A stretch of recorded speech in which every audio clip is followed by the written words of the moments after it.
parcel, Assessors Plat 57-1, lot 96. It's actually a big piece. It's 2.7 acres entirely in your commercial highway district. But when we look closer at the subject property, you can see that there's actually 3 condominium units, the Ocean State job lot. There's a combined unit we refer to as Tempest. It houses both an appliance store, a Subway, and a Thai restaurant. And then ultimately the southernmost unit, unit number 1, which was at one point Yankee Gravel, that is the unit or a portion thereof proposed for the marijuana facility. In terms of our floor plan, you can see that we're proposing to use the entire basement in a portion of the main floor. The area to your right, that is part of the Thai restaurant. In terms of our floor plan, we anticipate everyone is going to enter through the only entrance, which would be right through the main, that front entryway. That's our security check and our ID. And that green area is where retail will be sold. And that'll be the only area other than a restroom that will be able to be accessed by the public. We believe that from prior experience, we anticipate 20 to 25 patients per hour, but at a peak, which is what's important, there could be upwards of 40 with 18 employees. That's the public restroom and the last available area that anyone from the public will be able to pass through. We do have a secure delivery hallway in the rear, and that will allow us to transport things for packaging and fulfillment. We also have vaults proposed for both product and cash. We have different security offices as well as offices in both the basement and on the main floor. We have a bathroom just for the staff through a secure hallway, as well as a staff secure break room. There's also employee restrooms. And back to the original elevation, that's what the building looks like today. We'll be using this portion of it. And just in the rear, that side elevation, we will be filling in some of that area just with bricks, so it looks homogeneous, but we don't want any exterior windows. That's where the packaging and the fulfillment area is. So in terms of the site, we want to utilize the 2 existing ingress and egress on Tower Hill Road. We want to also formalize a little bit ingress egress on Dale Collier. Then ultimately, in terms of parking, when we calculate all of these separate uses on the parcel, per code, you're upwards of 142 spaces required.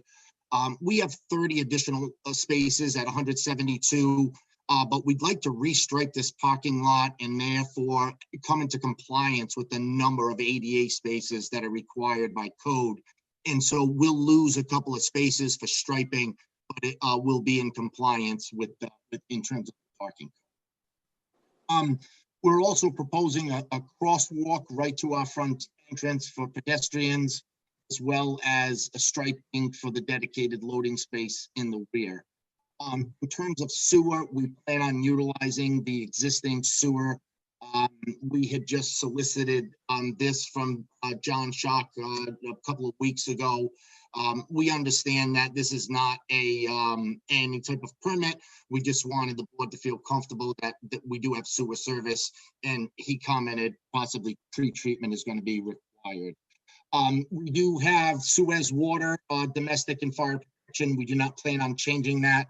We got a quick letter from Mr. Dowdell that water service is available. Same with, there's an existing hydrant on site that is proposed to remain the same. We recently solicited a letter from Fire Marshal Heiner, who's on today. Again, we understand that that is not an approval and that the building compliance and so forth and so on will be reviewed at a later date. Existing gas service within the building. We also have wall pack lighting and exterior lighting, none of that is proposed to be changed, just for in terms of reference. And then landscaping, we're proposing to have, I will not be in full compliance with the landscape ordinance. We're going to try to the maximum extent practicable to introduce some landscaping. We thought that we would be able to put street trees at some islands and at some entrances to break up the sea of cars. So in terms of permitting, we do have a ways to go. We're here today just for the TRC advisory. We plan on being in front of the Planning Commission for a DPR review and advisory to zoning in October or later this month on the 24th. And ultimately before the zoning board in subsequent months for a special use permit. If that were to, were to come together, we still understand that we've got to go back through building, sewers, water, back through sewer. We go through the Department of Business Regulation. I know that was a lot, Mr. Chairman. Thank you. But we would be happy to answer questions. Our landscape architect is here. The proprietors and the operators of the facility are here, as well as our traffic consultant, if that's something that is of concern. Mr. Casali, really quick, I just wanted to point out that your schedule that you just showed on the previous slide is about a month premature. You'll not be able to go to planning board on October 24th. That will have to be the November 24th meeting. Yes, thank you. You're right, Jay. I you know what? I typed that in wrong. November the 24th. No problem. Administratively, Joe, if you can get us a copy of the PowerPoint presentation. We don't have that in the packet now. Yeah, we'll email that over right after this meeting. You can send that to us electronically. That would be good. I'd like to start with John from, if he's still on board. And I apologize, John, because my screen split. If you have any comments or concerns at this juncture. Yes. So I think my big concern is traffic, and particularly any traffic northbound on 108. There's no stacking provisions for either Dale Collier Street entrance or the two driveway entrances, and I envision gridlock tying up that, I guess it's not really a high speed lane, but because there is no stacking lanes on 108 North. I'd like to hear back from the applicant how they envision that, how to deal with that issue.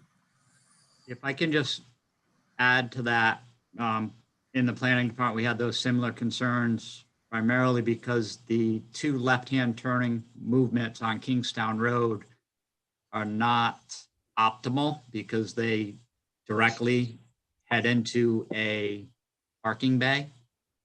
And whether you've explored closing one of those entrances and looking at, we'll say, one primary entrance off of Kingstown Road and a secondary off of Dale Carley Street.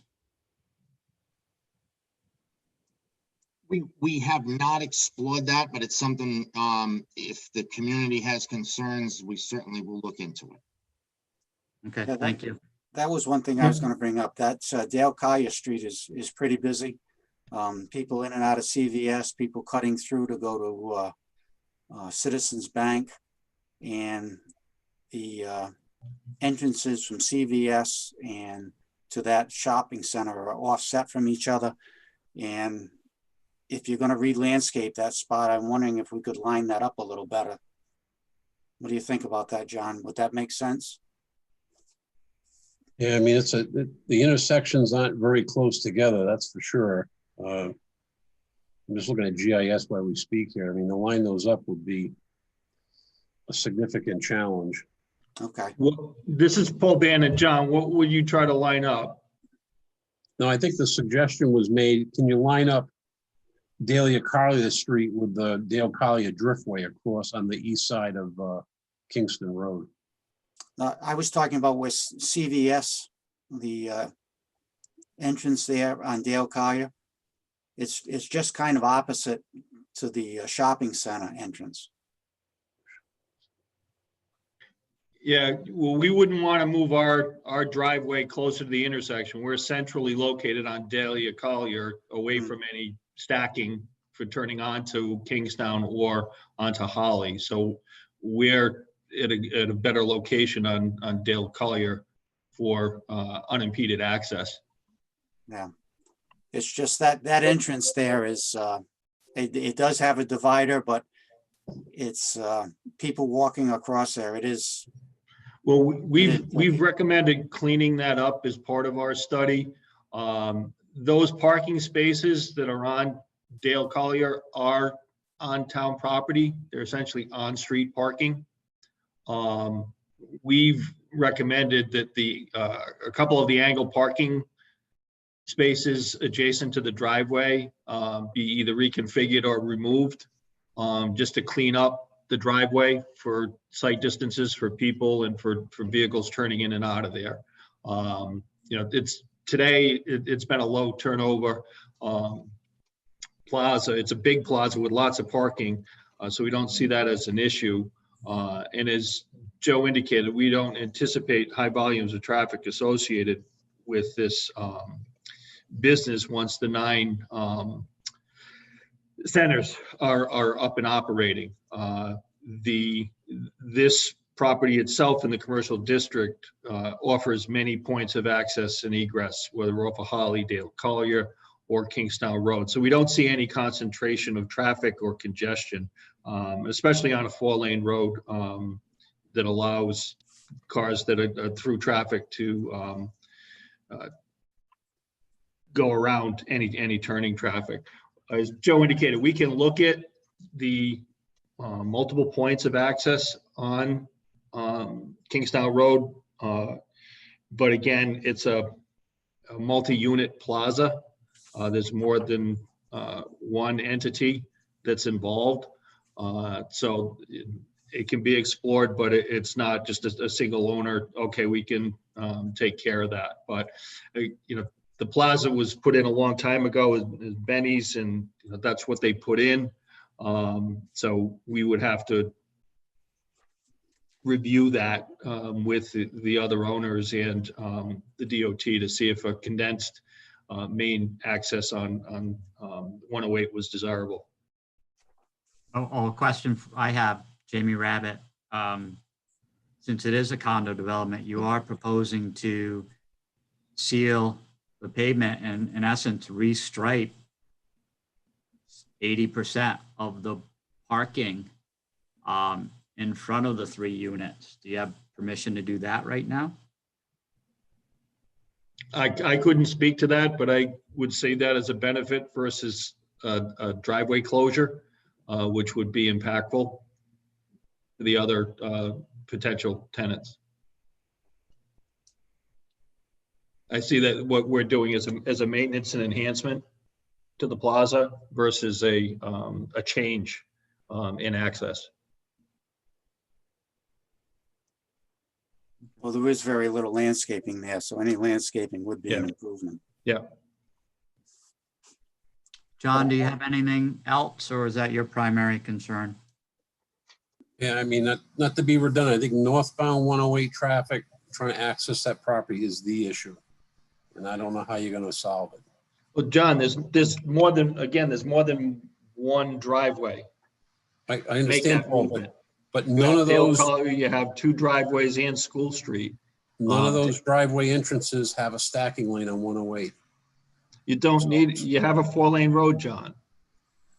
So what if they're gonna be stacking in the travel lane, and so people who don't want to stack behind a car waiting queue to take a left-hand turn into the plaza is gonna try to go around and deal with the other traffic coming in the low-speed lane. That's a common occurrence on a 4-lane No. road, John. Not every road most roads don't have dedicated turn lanes into commercial driveways. That's an uncommon occurrence. I don't know if that's an uncommon occurrence, Paul. It certainly doesn't exist here, and that's my concern. If there's an intensification of traffic northbound on 108 turning into that plaza, it's going to be problematic. Well, you know, we can look at it further again and with the driveways. You mentioned it was low impact in regards to volume of traffic, but if you stated your peak, you're going to have 18 employees on hand. So, I mean, what is your turn per hour for customers that if you need 18 employees on hand? We would estimate anywhere between, 40 and 50 customers in that peak. Is that per hour? Per hour, yes. And that occurs typically after 3 o'clock to closing. It takes roughly, depending, anywhere from 8 to 15 minutes to handle a customer during the peak times.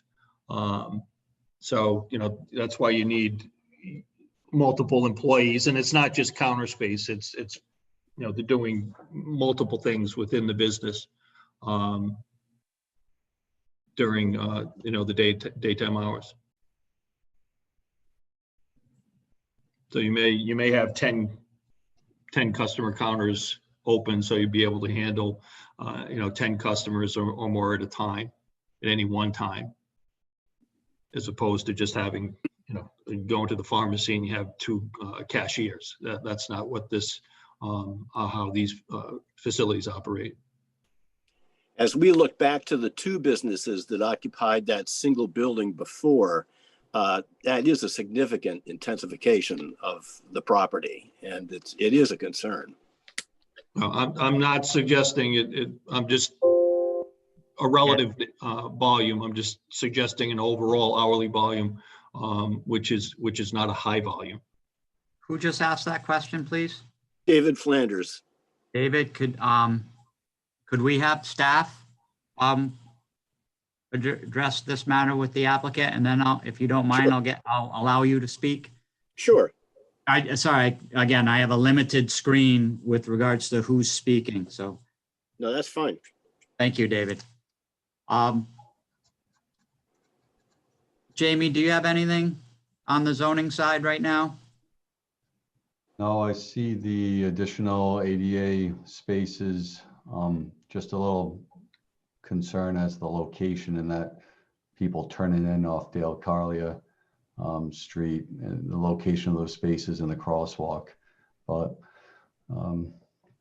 additional accessible parking is needed. So the configuration is just a little concerning.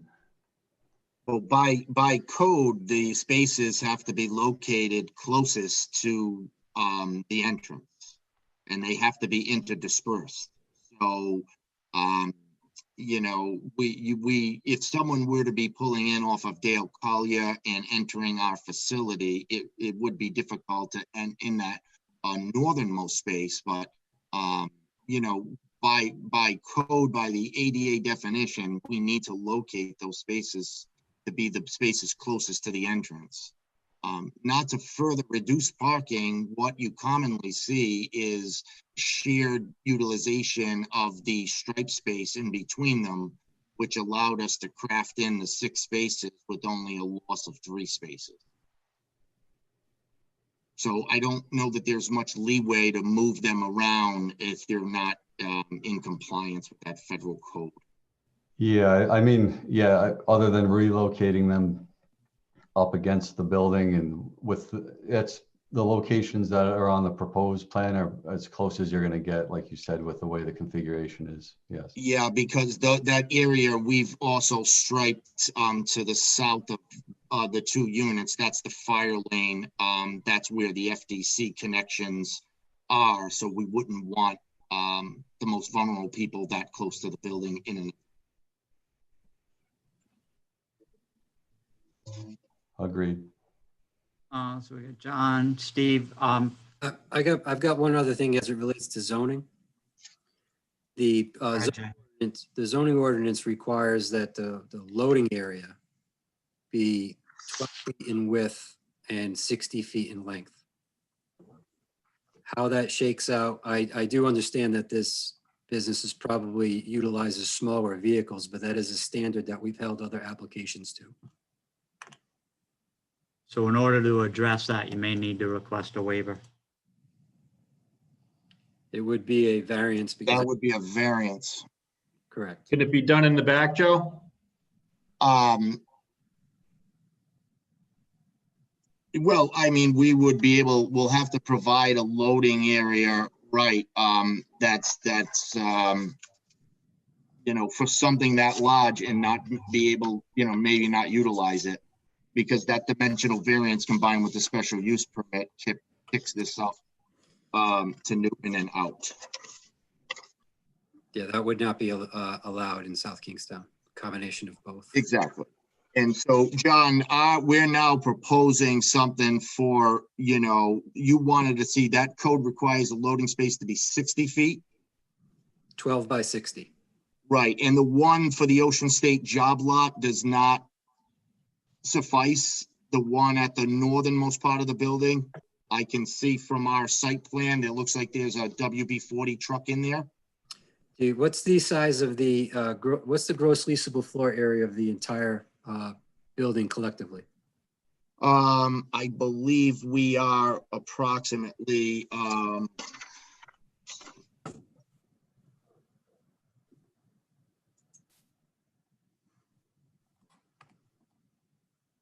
maybe about 50,000, just shy. So we're working the opposite direction. You need one off-street loading space for every use having a gross leasable floor area of up to 10,000. One additional loading space provided for each additional 20,000 square feet or a fraction thereof. So we are at 5,000 square feet, so therefore we do not need a loading space. I thought you just said 50,000. 50,000 for the whole building, but our unit is only 5. Therefore, our unit would not require a loading space. So that comes out of section 709 of the zoning ordinance. So I will defer to Jamie Gorman to make that determination. I don't know he needs to make it right at this moment, Of course not. but for consistency, I think Jamie should be weighing in on that. Okay, I can get back to you on that. Yeah. Thank you. I guess I'll speak right now. With regards to the development, I think you have a couple opportunities here. Given your proposed peak traffic flow and what you're proposing to do right now and trying to get you in the queue so a determination can be made that you're compliant with the zoning code and our design review standards. One of the aspects are looking at your reconfiguration of Dale Carly Street's entrance and opportunities there of perhaps pushing that entrance a little more east, which would allow you to utilize, we'll say that right now there's an inn that's extremely wide with an island centered on a westerly exit. You're proposing to close what is now the westerly exit and utilize the easterly exit and turn that into an in and out and reconfigure that. You may have an opportunity to close what is the westerly exit, put parking in front of the facility and utilize the easterly exit as an in and out. That would allow you potentially to move your ADA parking in front of the building and then reconfigure some of the parking within the parking field, as well as adjust your landscaping. I have a few concerns with the reconfiguration, primarily potential conflicts with the 60-degree angled parking on the street and sight lines. You put one Ford F-250 in that easterly most 60-degree angled space, and you're going to block the sight line of an exiting vehicle. There may be an opportunity working with the town of perhaps making that parallel parking and increasing your ability to have good sight line there. Similarly, the easterly parallel parking on the side street is informal, not striped, and has a sidewalk diving into that southeasterly parked car, which Jay is so kindly pointing out right now, that sidewalk turns the corner off of Kingstown Road and in essence goes into the trunk of that car right now. That is probably a pedestrian movement that needs to be addressed. So I'll just kind of summarize some of the items that we'd like you to take a look at. And that's really looking hard at the sightline configuration for the modified entrance on the side street as it relates to pedestrian movements and parked vehicles within the town right of way. You are proposing to make some facade changes to the southwesterly corner of the building, and we'd like to see some more details about that. Right now, that building has a street presence from an urban design standpoint, and you would be eliminating that presence. So perhaps with a little more architectural treatment, you can retain that appearance there. We'd also like to have a better idea of what your lighting plan is. I know you have a robust security plan internal to the building. So my assumption is along with internal cameras and security, you're going to have external cameras and security, which may affect how your building's going to be lit. So right now, I didn't see anything with regards to wall packs or anything you're proposing on the exterior of the building. And we'd be interested in the fact of whether you're proposing to do anything there. Landscaping, I do applaud you for your initial efforts to provide some street presence and street trees along the easterly edge of the parking lot, but I think you have an opportunity to push that landscaping along Kingstown Road, where there is literally a town sidewalk and then a mass or sea of pavement between there and the buildings. You may want to look at perhaps moving the end cap landscaping to the perimeter of the site, just east of the guardrail structures, and eliminating some of that pavement. It would also help you out with some potentially impervious areas for storm drainage also, and alleviate that one. And again, looking at that, we'll call it the southernmost entrance on Kingstown Road. In your proposal, and I think John touched upon this, the concern would be queuing in Kingstown Road and making that left-hand turning movement where there's no stacking on Kingstown Road and there's literally limited stacking internal to the site, given the configuration of a decision that I have to make immediately entering the site. I have to make a decision to turn right or turn left. And those two turning movements could conflict with an exiting vehicle trying to get back out to Kingstown Road. So you really have almost a five-way intersection there in a very confined space. And that's true for that southern entrance and the northern entrance also. So just like you to take a look at that, understanding that your peak could be 40 to 50 vehicles. That's different than the commercial mix in the center right now. And again, you were looking at restriping a fair amount of that easterly parking area. So you may have some opportunities there. I just don't want you to get too far into the process without looking at that and then having to address it later on. Jamie, thank you. May I follow up on a couple of the comments? Just Yes. so I understand. So on Dale Collier Street, those cars that are stacked there, that's within the town's right of way. We would need council approval to we weren't going to propose any site improvements off the property. That sidewalk that returns into those four cars. You're proposing the landscape in the town right away? No, we were not. That if that green overspill that exists today, those islands, if you look at the existing conditions plan, the aerial that we showed right before that, those islands exist. Based on what I reviewed, you're proposing to expand those. That's not your intent. That's not And I understand that you're working off of one of the Well, aspects is our that you're in- our working off of intent- GIS data, not class 1 survey data. We are, that's correct, but our expansion, our intent was any expansion of those islands would be in our property.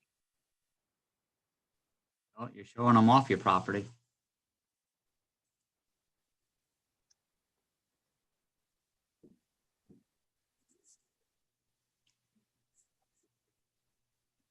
Thank you. The southernmost island at your reconfigured entrance does not exist. It is That's right. good practice to do what you're proposing to do, but you would be working within the right of way. I think it's warranted and needed. We'll help you work through the permitting process that would be necessary to accomplish that. Okay. Again, from a design standpoint, the right thing to do is to protect your proposed ADA space, as well as protecting that informal parallel parking from the turning movement. So we can work something up.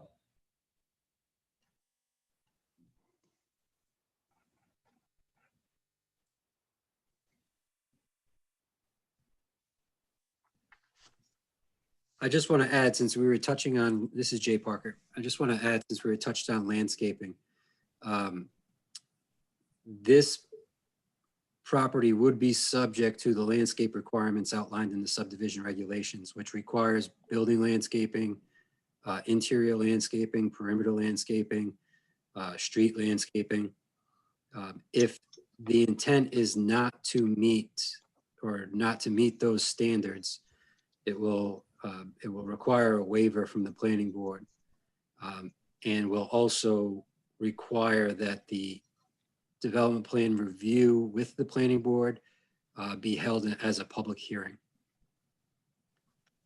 And I can, if you want to shoot me an email later, or I can send you an email, Joe, with those specific standards. We've already engaged, thank you, Jay. We've already engaged Diane Soul. We know the specific requirements. We're not going to meet. I mean, there's maybe close to a dozen of them we won't meet. So that means anytime you repurpose an internal condo building, someone has to come in that site has to come in full compliance with landscape. So if I put my engineering office in there instead of Yankee Travel, I would have to landscape this entire site? Again, that's a zoning, the language isn't explicitly clear when you read the ordinance. However, a previous interpretation has been with the change of use or improvements to the site, anything that falls under a renovation of an existing use that's subject to development plan review with the planning board, that section applies. And Joe, in your example, it would be office to office potentially. In here, we're going office to retail or service to retail. So if this was just an umbrella store, would someone need to landscape this entire site? Ultimately, a decision for zoning, but we're pointing it out just so that you're aware of it. Then can we also request, Jamie, I guess we need to answer that question as well as the loading. So the change of use, it would be, this is marijuana retail facility is the use code, correct? Yes. So if change of the use code would trigger that, bringing it full compliance. You can, that section is section 505.7 B2. Thank you. Redevelopment of existing uses subject to development plan review as provided in subsection 505.1 B2.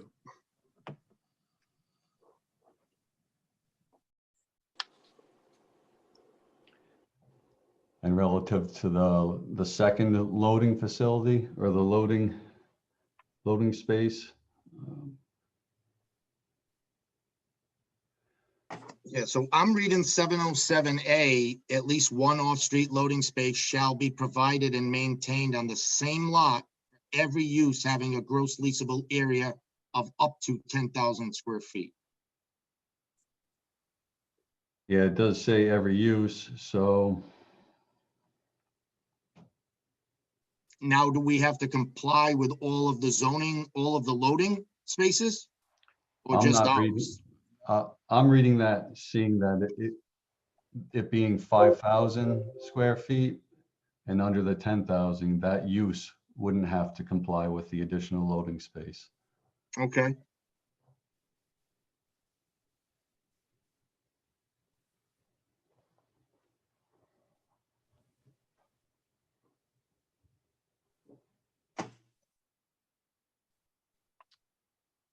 As we're proceeding, do we have anything more? Jamie, John, Jay,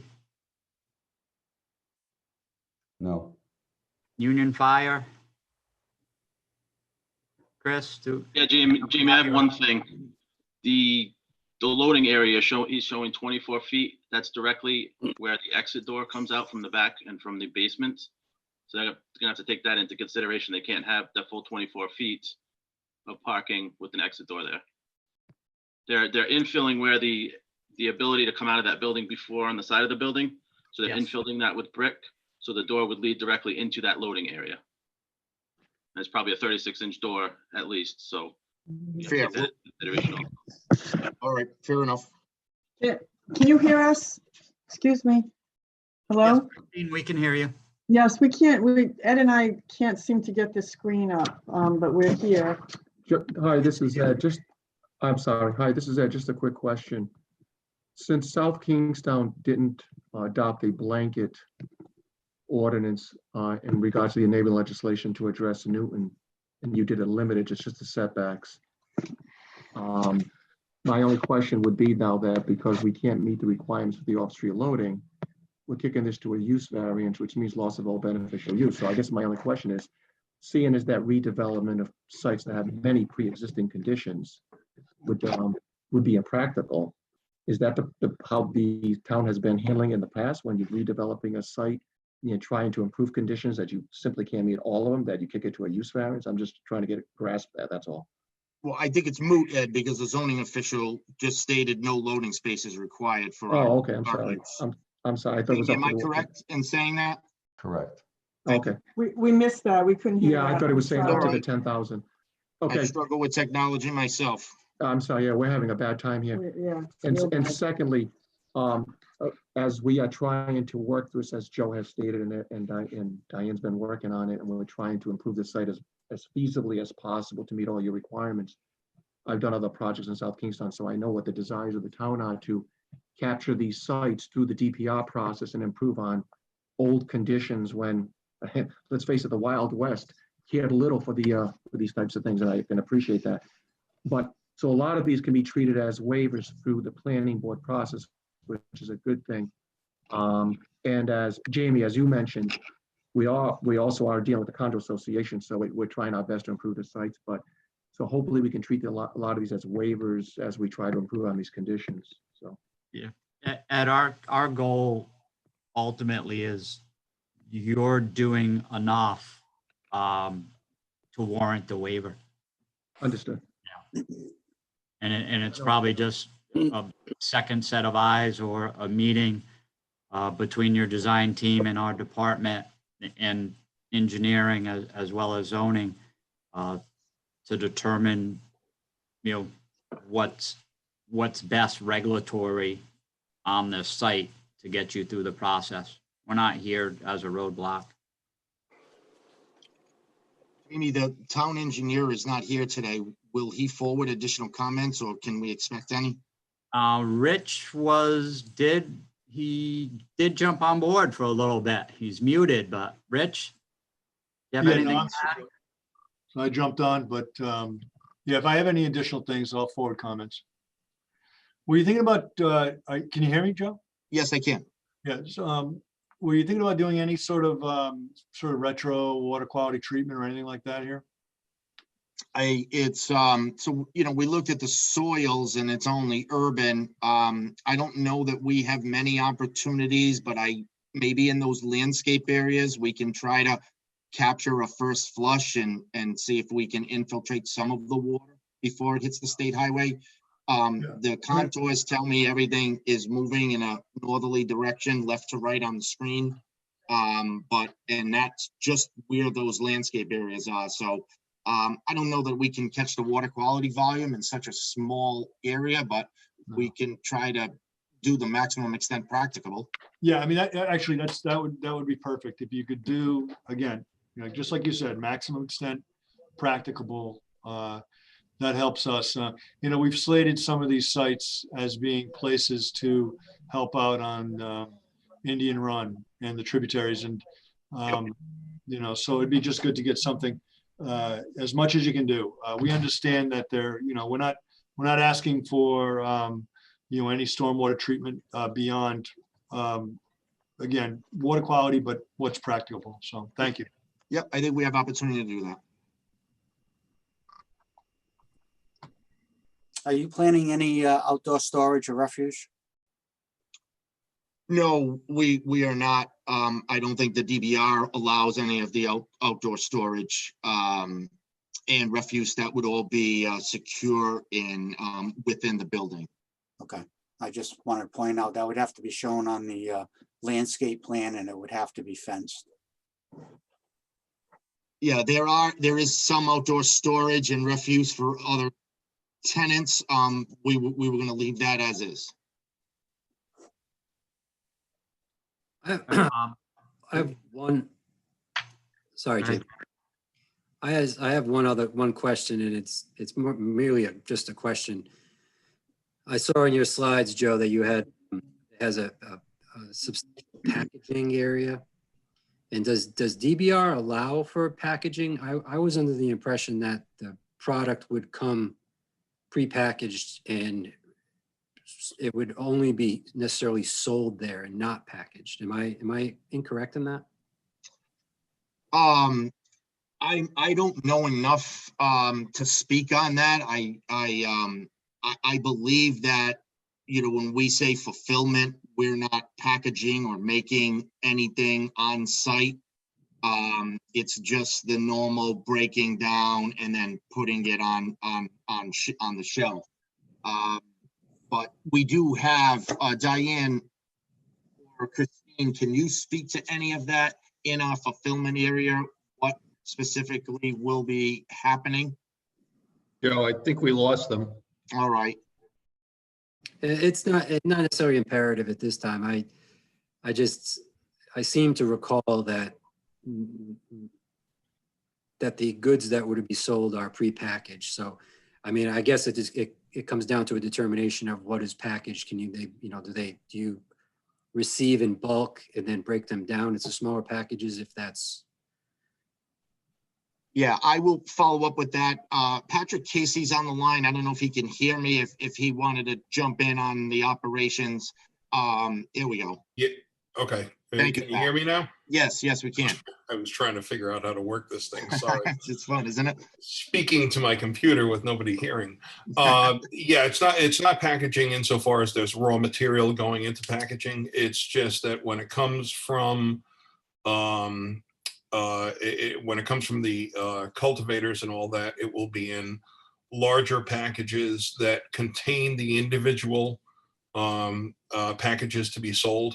And then you just have to break that larger package open and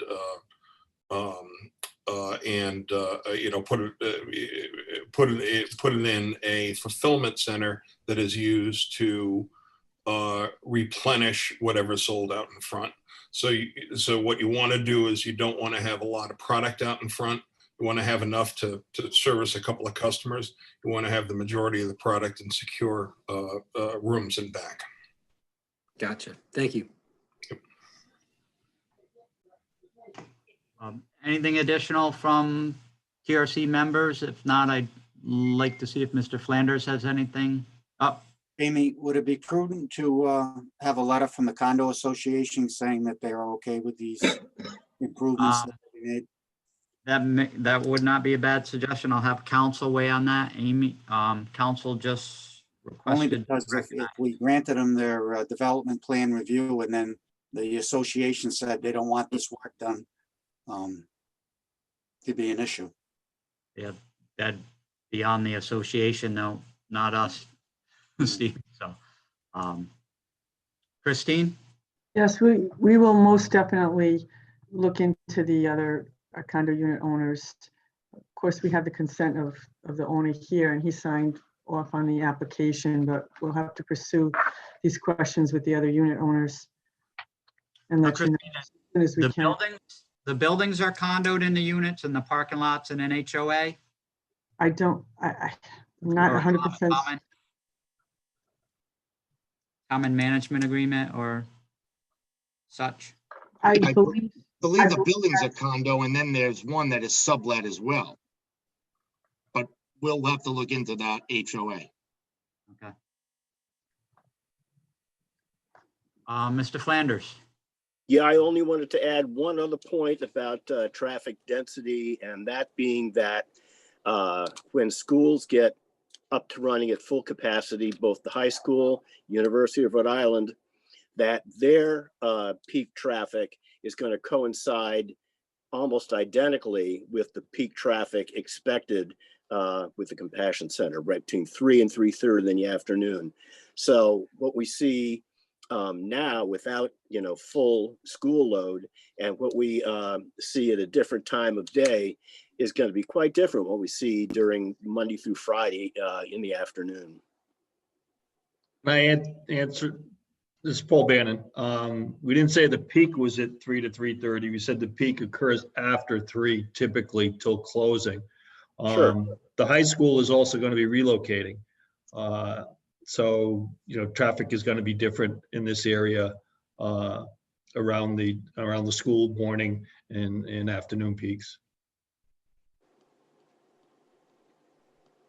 But it's a fair comment. What we see today is not hopefully what we see in the future when we get back to normal.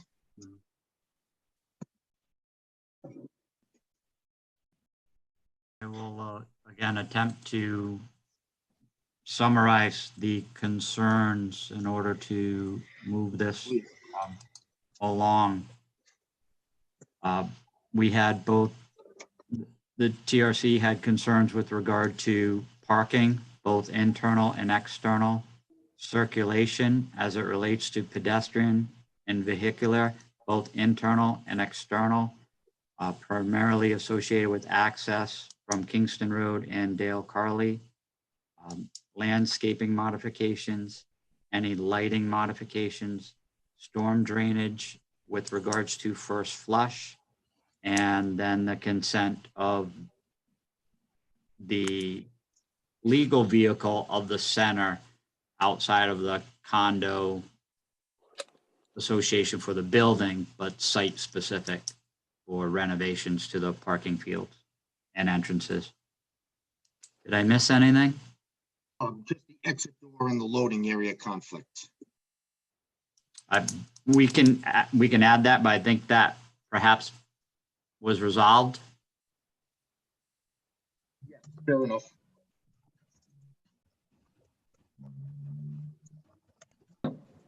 And again, Jamie can address that as we move forward a little further also. Does the group think I missed anything?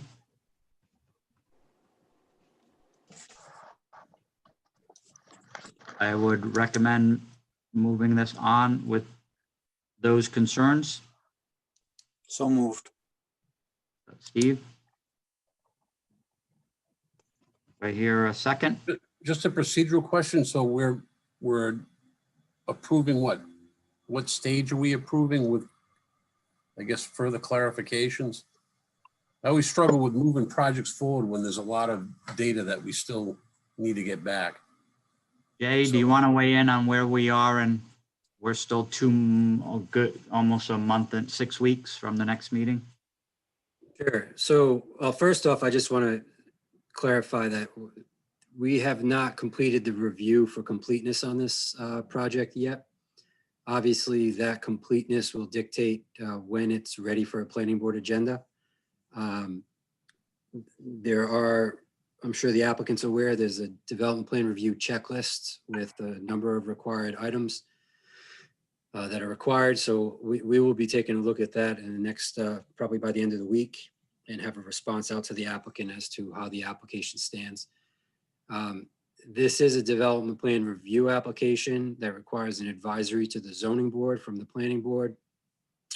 The items that were talked about, we've clarified, or we've come to an understanding that there are going to be waivers requested. Those waivers need to be articulated in a letter signed by the applicant or the applicant's representative, attesting to those items in the subdivision regulations that are not going to be met.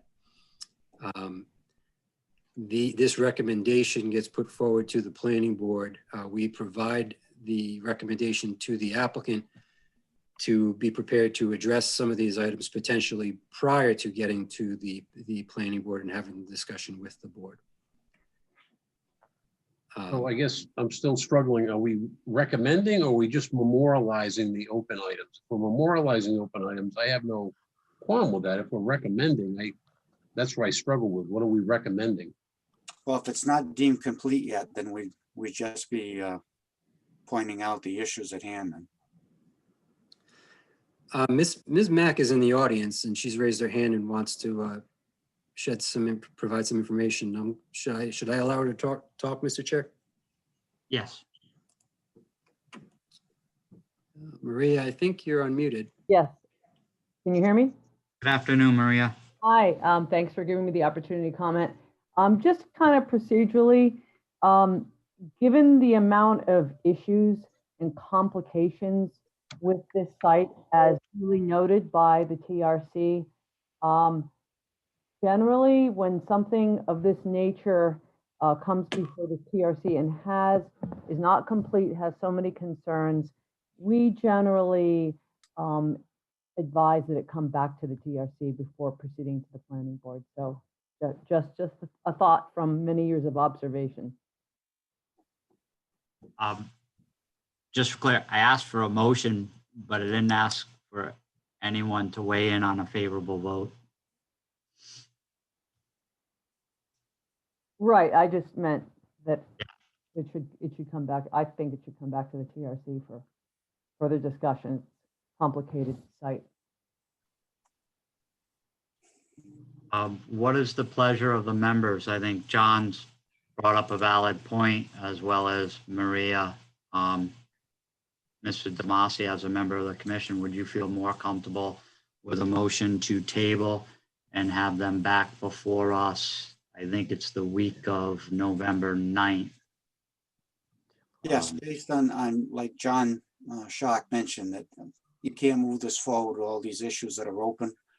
That should be answered. And Jay said he hasn't certified it as complete. If it's not complete, it can't be moved forward to the board. Right.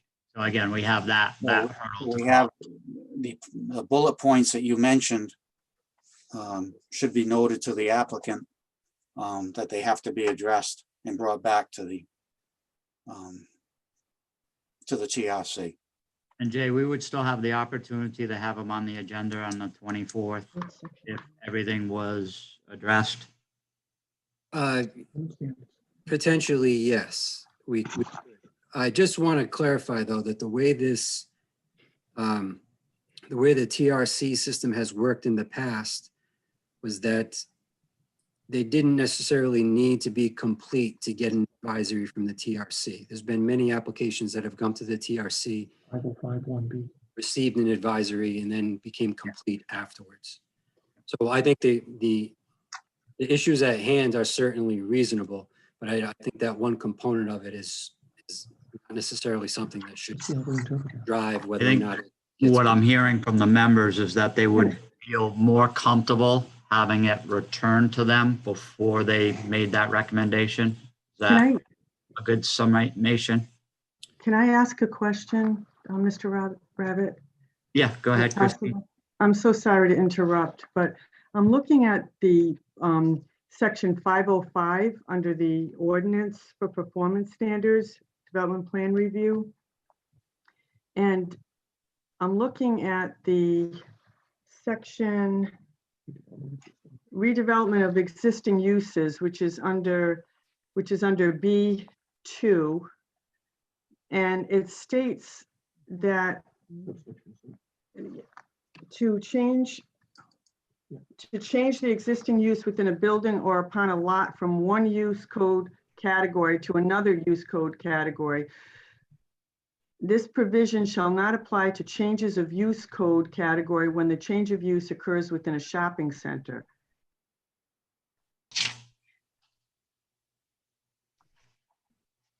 So I'm just curious as to what your interpretation is of that with respect to this site. It seems as though we would fall under that shopping center category in terms of the description.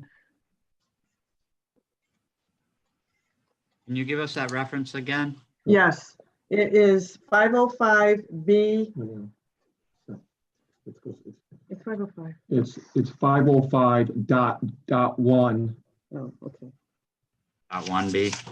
B, Yeah. yeah, 2, Yep, under the C exempt, subsection C under 3, 3C. C exempt activities, and then C under 3C.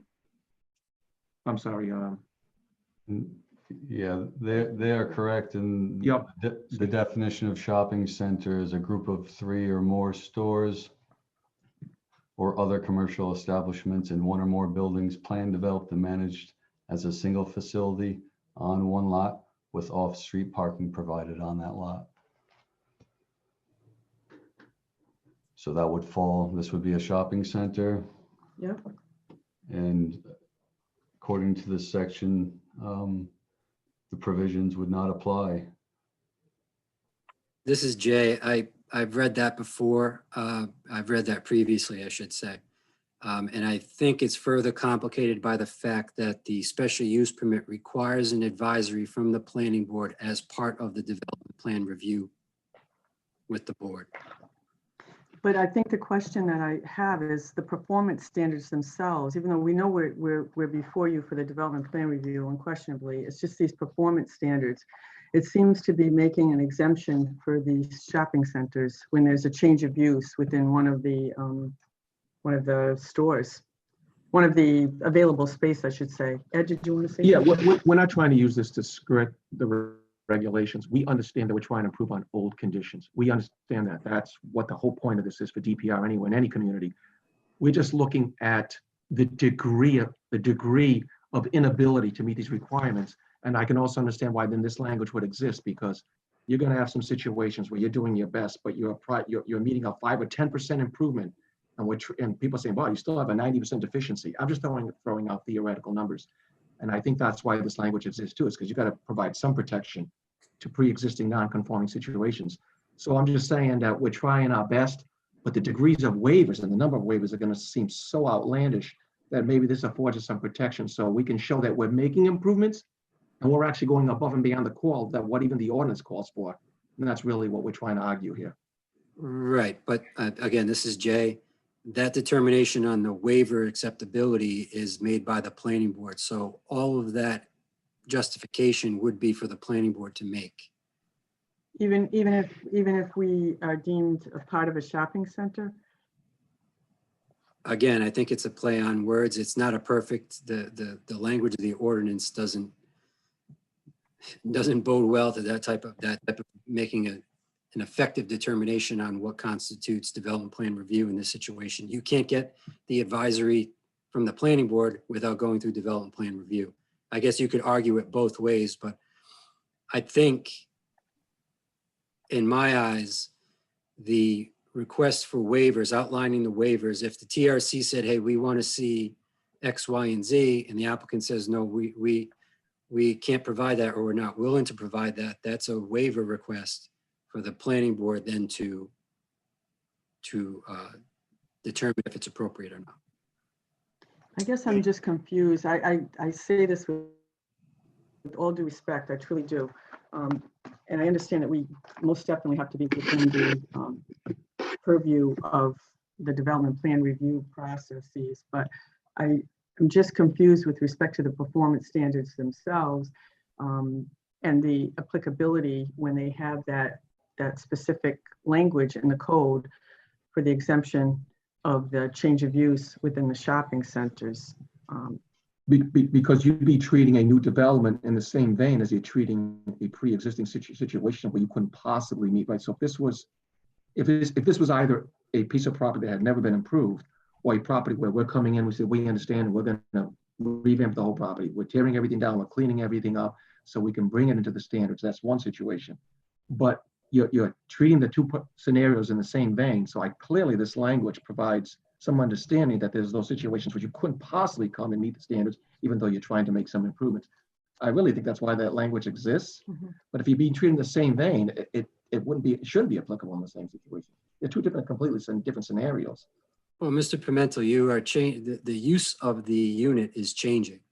So I think it would be premature to say that any change of use to anything in there would not require improvements, because it's not a demo and rebuild of the whole site. Obviously, different uses will have different considerations regarding safety, access, and circulation.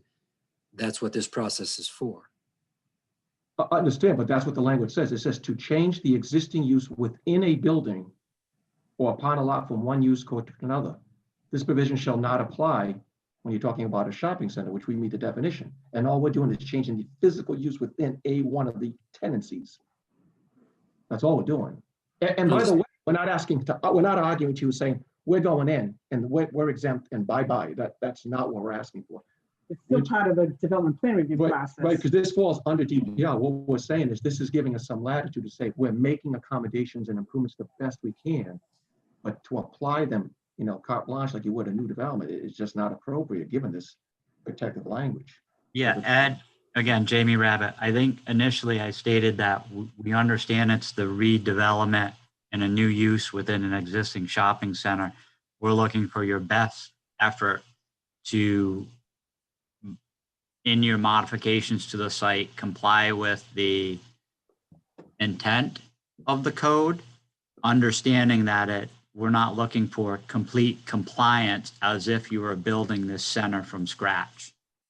And I think you've made a first flush effort at compliance, and it's looking at perhaps some reorganization of your effort so that staff can fully support any waiver request or latitude you need within the existing code. I will look closer at that section you're referring to. Please understand there are our regulations were last updated in 2012. There is this reference, and we are aware potentially of other cross-references that in some manner offer a different conclusion based on which sections you're reading and in what order. So we will look at that. I think the intent of the TRC is, based on the discussion I'm hearing, is to continue this discussion, afford you the opportunity to address some of the issues that came up today and revisit it at our next regularly scheduled meeting. I think it's initially scheduled for Veterans Day. I think we have an adjustment to that date, Jay. But again, and work with you in the preceding days with regards to resolving some of the issues that were pointed out today. I don't think we can bring complete clarity, Mr. Pimentel, this evening to your question. Jamie, this is. I understand the words you're saying, but I don't want to do those in isolation of the remaining 700 or so pages of our regulations. Hey, Jamie, you can call me Ed. Jamie, this is Steve. There's the fact that they're condominium units and they're individual entities come into play versus a shopping center. Again, it may be a legal issue or you're cutting here, Steve, but typically most developments, whether they're the Rhode Island Mall, Midland Mall, or a power center, typically there may be a few out parcels, but the rest are held in common ownership and then condoed out with an overall maintenance agreement. So again, we'll look closely at the regulations, make sure we got you in the right queue. And again, the understanding and the way the regs are written, and that's why we have those waiver provisions, is to offer a way out in the redevelopment of a parcel or the development of a new parcel when strict adherence to the intent is impossible. So again, you can't design the center to the modern code and then meet the parking requirements. Something would have to give. You'd either be underparked or. No, I understand that. I do. I just, my issue is the timing with, if we're not required to meet those performance standards, but of course we'll make our very best effort, as Mr. Pimentel stated. The issue is the need to request the waivers.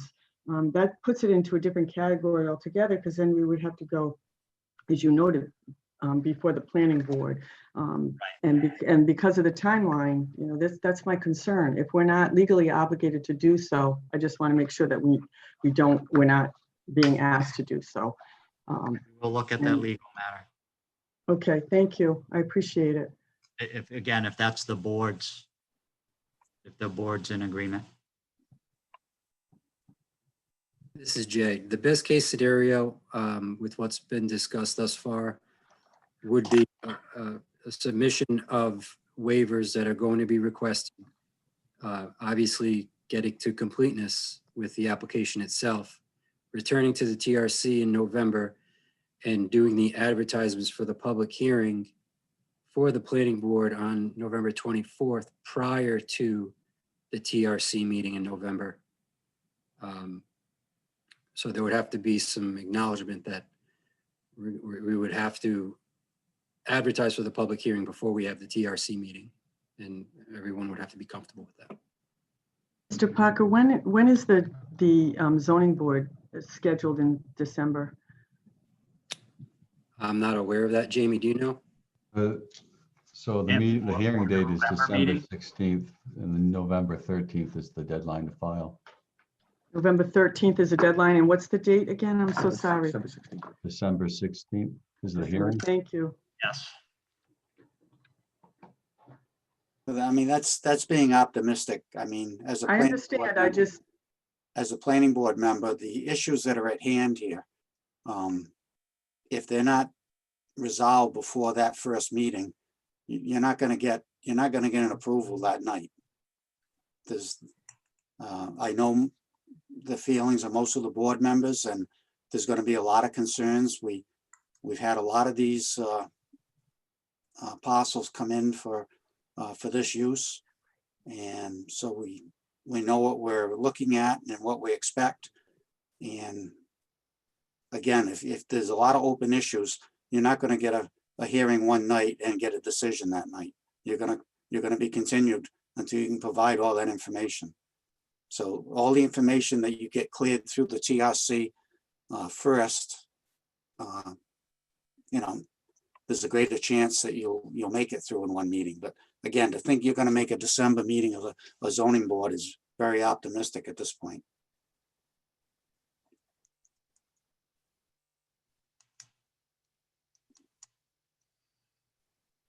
Okay. With the input of the board, would someone entertain a motion to continue this agenda item to your regularly scheduled meeting in November? So move. I'll second that.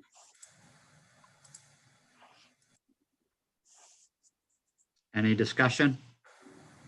Just that you make those bullet points that we talked previously about, Jamie, that you mentioned. Yes, I'll Yeah, that the put applicant. those in writing and get them to the applicant. Any other discussion? All those in favor, say aye. Aye. Raise your hands. Any nays? Motion passes.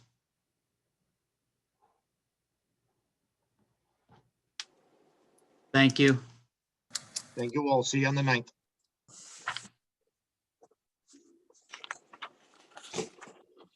Thank Okay. you. Thank you. Moving on to the next. We have agenda item D2, Major Land Development Project Conceptual Master Plan. The residents on Holly request to construct 12 two-bedroom dwelling units within 6 structures on the subject parcel AP 57-1, lot 110, located on Holly Street. Scott Halberg, applicant, Southern Rhode Island Professional Center, LLC owner. Do you have anyone from representing Mr. Halberg? Thank you. Once again, I'm John Kenyon, attorney for the applicant, Scott Hallberg. This property is located on Holly Street. It's designated as Tax Assessors Plat 57-1, Lot 110. The lot is 1.3 acres in size. It's in a commercial neighborhood zoning district. The applicant's proposing 6 buildings, each containing 2 residential dwelling units. 2 of the units would be designated as low to moderate income. We were before the board on a pre-application earlier in the year, and there were several concerns that were raised that have been incorporated into the new master plan. The board at that time requested that we reduce the curb cuts, which at the time were 4, and they also wanted us to revise the plan so the garages weren't facing the street. There was a suggestion that they provide a access road to the rear of the houses. And we looked into that, and our concern with that was the impact on the residential uses to the rear of this property. If we put the intensity back there, it might have some adverse impacts on them. So instead, what the applicant did was he redesigned it, turned the middle building so they were facing each other and could share a driveway, and then also the garages would be facing to the side rather than the street. The applicant, I believe, is with us today, along with the project engineer, Josh Rosen. And if we could just have Josh go over the existing and proposed conditions, please. Mr. Kenyon, before Mr. Rosen begins, I'm looking for Mr. Hallberg in the attendees list. Is he called in? Is he on his phone? I believe he's sitting next to Mr. Rosen. Oh, okay. Thank you. Jay, he's in my office with me. Okay, thanks. Yep. Okay, so Josh Rosen, for the record, registered professional engineer, Principal Engineering Office at 27 Secundit Ridge Drive in Tiverton. Mr. Kenyon did a nice summary of the project. We obviously went forward to start this at pre-application. And I'll just give a couple additional highlights on some of the technical matters that we're going to continue to design going forward at hopefully preliminary. But the project is a 12-unit residential development project. 12 units are spread among the 6 buildings on site. We, from the start at pre-application, had that southerly set of buildings, 3 buildings with 6 units facing each other with a common curb cut. We did take the 2 interior buildings and turn them and face each other to reduce that 4th curb cut, as Mr. Kenyon mentioned. So the 2 buildings in the middle are facing each other. And then the northerly building on site, the last 2 units, that has its own curb cut off of Holly Street. So in total, we've got 3 curb cuts. Each of the units right now, the way they're laid out, are intended to have their own garage space, a single unit garage space. And then there's obviously the on-site parking that's shown dedicated in the driveway space and the ancillary space for the units as well. We've basically provided 2 parking spaces per every dwelling unit between the on-site parking and the garage spaces. Since pre-application, we've also sent this plan to Suez Water. Mr. Dowdell at Suez Water prepared a letter of approval for connection to his water service based on what you folks see on the screen. That letter was sent in our package. We sent a plan and a request for availability to public services relative to the sewer. And that a copy of that letter that we received back was also sent as part of our master plan. It indicates that sewer is available. Obviously, what's laid out here needs to be reviewed and discussed with the Department of Public Services, particular to the sewer. But this is our best case layout at this point, and we'll obviously continue to design as we move forward. One of the other items that was discussed at pre-application was the sidewalks on Holly Street. Right now, the sidewalk system on the westerly side of the road, same side as this project, ends just after the medical building on the property to the south, just after the northerly access driveway. So as a part of this proposal, the applicant is going to extend that sidewalk system to the north. And we picked a central location along this property's frontage where we could provide for a crosswalk across Holly Street and provide access to the commercial properties to the east, as well as pick up the sidewalk system that is running from south to north in that section on the easterly side of Holly Street.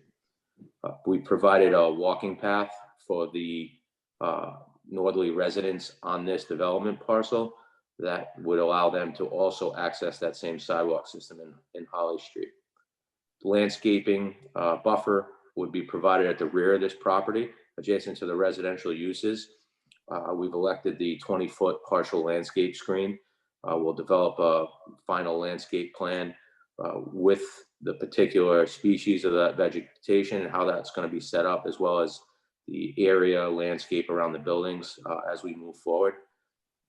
Our driveway designs in this case are going to be utilizing a permeable or porous asphalt to reduce the impacts of the surface runoff.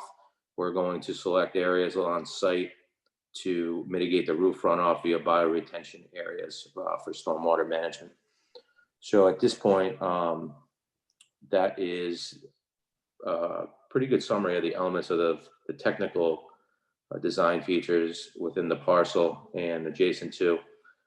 If anybody has any questions, we can further discuss those items at this point. This is Steve. Josh, I believe it was Susan Axelrod that had mentioned the issue about the garage doors facing Holly Street. That's northernmost building. Can that not be configured to move those doors away from facing Holly? Yeah, the only possibility we would have would be to change the unit style and make some kind of side load entry. And we looked into that. We could only really accommodate a side load entry for one of the units without compromising the space between the buildings, if that makes sense. It's possible that we might be able to have the architect review that one building in specific, and maybe there could be another way to do it. But and again, to match the harmony with the other buildings, same style and layout, it was just not feasible. But we could always give it one more shot. The fact that that'll probably be brought up. So understood. If there's a reason you can't do it and it's justifiable, that's fine. Yeah, we'll give it one more pass through with the architect when we start to flesh out the details of the units a little bit more. And we'll see if we can accommodate that. Gosh, you didn't mention architecture. Have you shared that? We haven't seen any of that in the application materials yet. No, we haven't received or had the architect prepare specific plans at this point. So if he hasn't prepared specific plans, do we know? So you did the layout? Yeah, we follow along.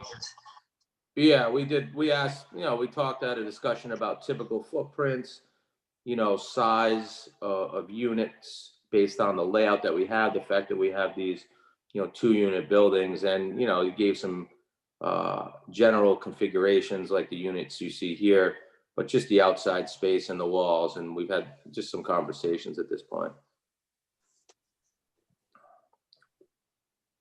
Thank you. John or Rich? Yeah, I got some comments. So with sewers, we'll need a manhole at the property line. And I did also talk to Suez. Has it been thought about having a water main? Because otherwise you've got 12 or 13 separate utility cuts on the road. Yeah, I had a conversation with Mark, and we asked him to review the project plans and come back with his ideal layout. And this was his ideal layout with the separate services. So I can't really speak for him as far as if a main would be preferable in some way, shape, or form. But I mean, obviously, we know if we're cutting into the road for the utilities on this half of the street, we're gonna be responsible for that restoration on that half of the road. Well, actually now, we amended the ordinance, it's the full width of the road. So you Okay. have the full width for the length of the project. If you have that Okay. many utility cuts. I mean, I don't think the applicant or myself have any issues going back to Suez to look for an alternative. Like I said, this was the ideal layout to start with, so Okay. can certainly look into that. I think we're understanding the comment about the sewer. Tried to locate a common manhole just outside of the tie-in spot, and we're considering that, like you said, John, everything would feed that manhole at the private property line, and then, you know, connect once to the sewer. I think we're okay with that. So we'll look at another alternative on the water side of things, and if it makes the connections easier, it'll be beneficial to both sides, for sure. And we wouldn't want to, I don't think the crosswalk would meet the warrants, nor would we want a mid-block crosswalk.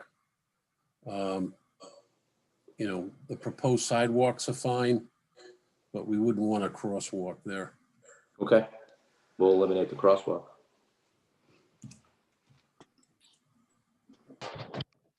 Are you planning to go DEM? This property is pretty much at an acre or just above with disturbance, so we would likely have to get stormwater construction and RIPD's permit. All right, I will ask that you address the 100-year on volume as well. I'm a little concerned about the properties along Oak Street. And having this property discharge entirely to the back of the property, I wouldn't want any extra volume over to the abutters. You know, we can stick with 100-year just because, you know, that's what you're gonna do on peak flow anyways, so. Fair enough.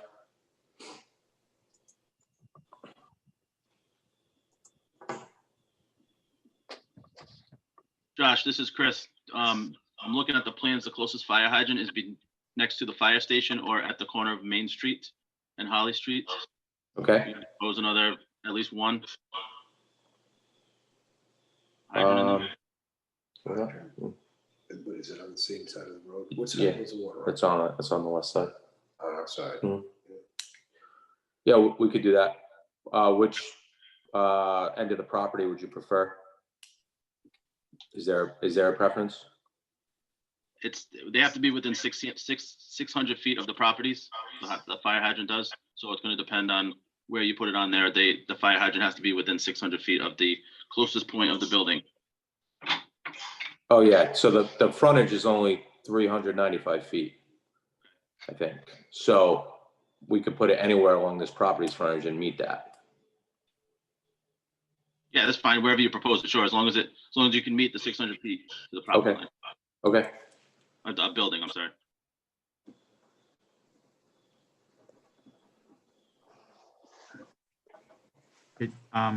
Josh, with regards, I think you've touched a little bit upon them, finalizing landscaping. As you do that, along with the buffer, your foundation plantings, look potentially at the introduction of a street tree canopy along the frontage. That establishment of an aerial hedge would do quite a bit to buffer that residential. More, it's value to the community, but it's value to the units as an aerial hedge to the commercial across the street and the fact that you're looking at their back of house. I think you've addressed a little bit of the circulation with regards to the pedestrian movement. I would be a proponent of bringing that sidewalk across and then having it on the street side of the northern units versus inviting the public to the rear of someone's, property or yard. Again, that's a design determination you can make. Pedestrian movement, that addresses that. Vehicular movements, again, concerned a little bit about the proposed parking on those northern units, which is northernmost unit, which is going to require that car to back onto the street and make sure you have adequate sight line to address that turning movement. Rich and John addressed drainage. You addressed the fact that you believe you'll need to go to DEM for the review, given the acre plus size of disturbance. And the only other aspect associated with this would be clarifying what waivers you'll need, given some of the setbacks you're proposing, as opposed to what our regulations say. And Jay, do you have anything to add?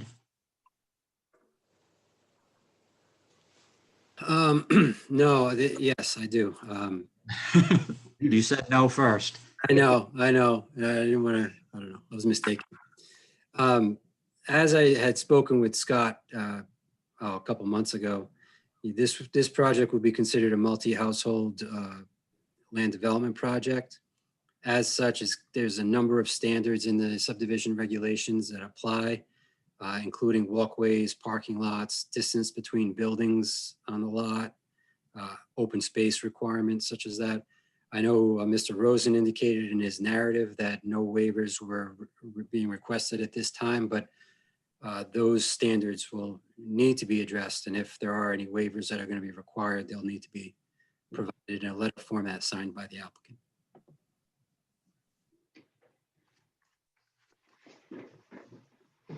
And it's John Kenyon. Jay, just for clarification on that, I disagree that this is a multi-household land development project.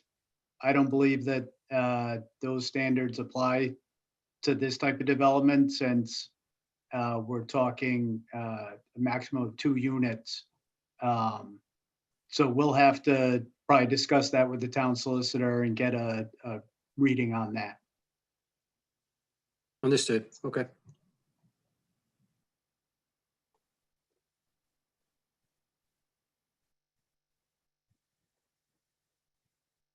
If Maria and or David are still on board. Yep. David, do you have anything to add? No, just my naivete. I wonder, it looks to me like these are multi-households. John, why would that you not consider this a multi-household development? It's a matter of definitions that I don't know. Right. I don't have it right in front of me, Dave, but my understanding of multi-household is that it's more than 2 units, that you have a single family, you have duplex, and then you have multi-household. Okay. And I believe their argument is that we have more than 2, we have 2 or more duplexes on one lot, which makes it multi-household. And my reading of it is that you have to have units of 2 or more units that are more than Per building. Yeah. Okay. Okay, thanks. And just to balance that side of the argument, there's 2 definitions in multi-household. A multi-household structure, which permits 1 structure on a lot that contains up to 12 units. And then there's multi-household land development project, which is more than 1 structure. Right.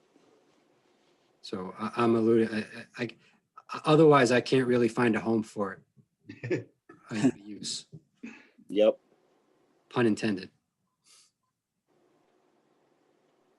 Maria? Is Maria still with us, Jay?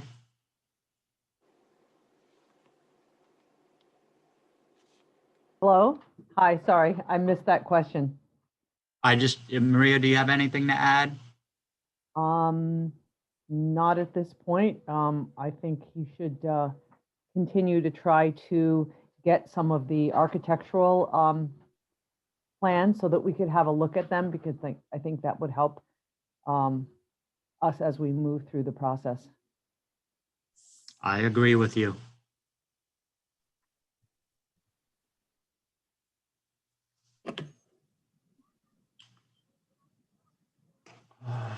So Jay, timing wise, our conceptual master, Moving on to the planning board, will require a public informational meeting. right? This advertising and notice requirements. We still have to deem the next step complete, correct? And have to perform the completeness on it, which I'm hoping to do by the end of this week for all the TRC applications that were reviewed today. Okay. I guess I'll ask the applicant, time-wise, are you looking to be on the November agenda? Hi, Scott Hallberg here. Yes, I am. Okay, Scott. October. October. Do you have final engineering done with Mr. Rosen? Everything's set, yep. Josh, you can do that in the next week? Oh, we're only at master plan, so. No, I couldn't in a week. I know, okay. Members of the commission, or Steve, I would entertain a motion. So Jay, you said you're going to be able to rule this complete by the end of the week? That's my goal. Okay, well, if it's complete, then I'll make a motion to pass it on to the planning board.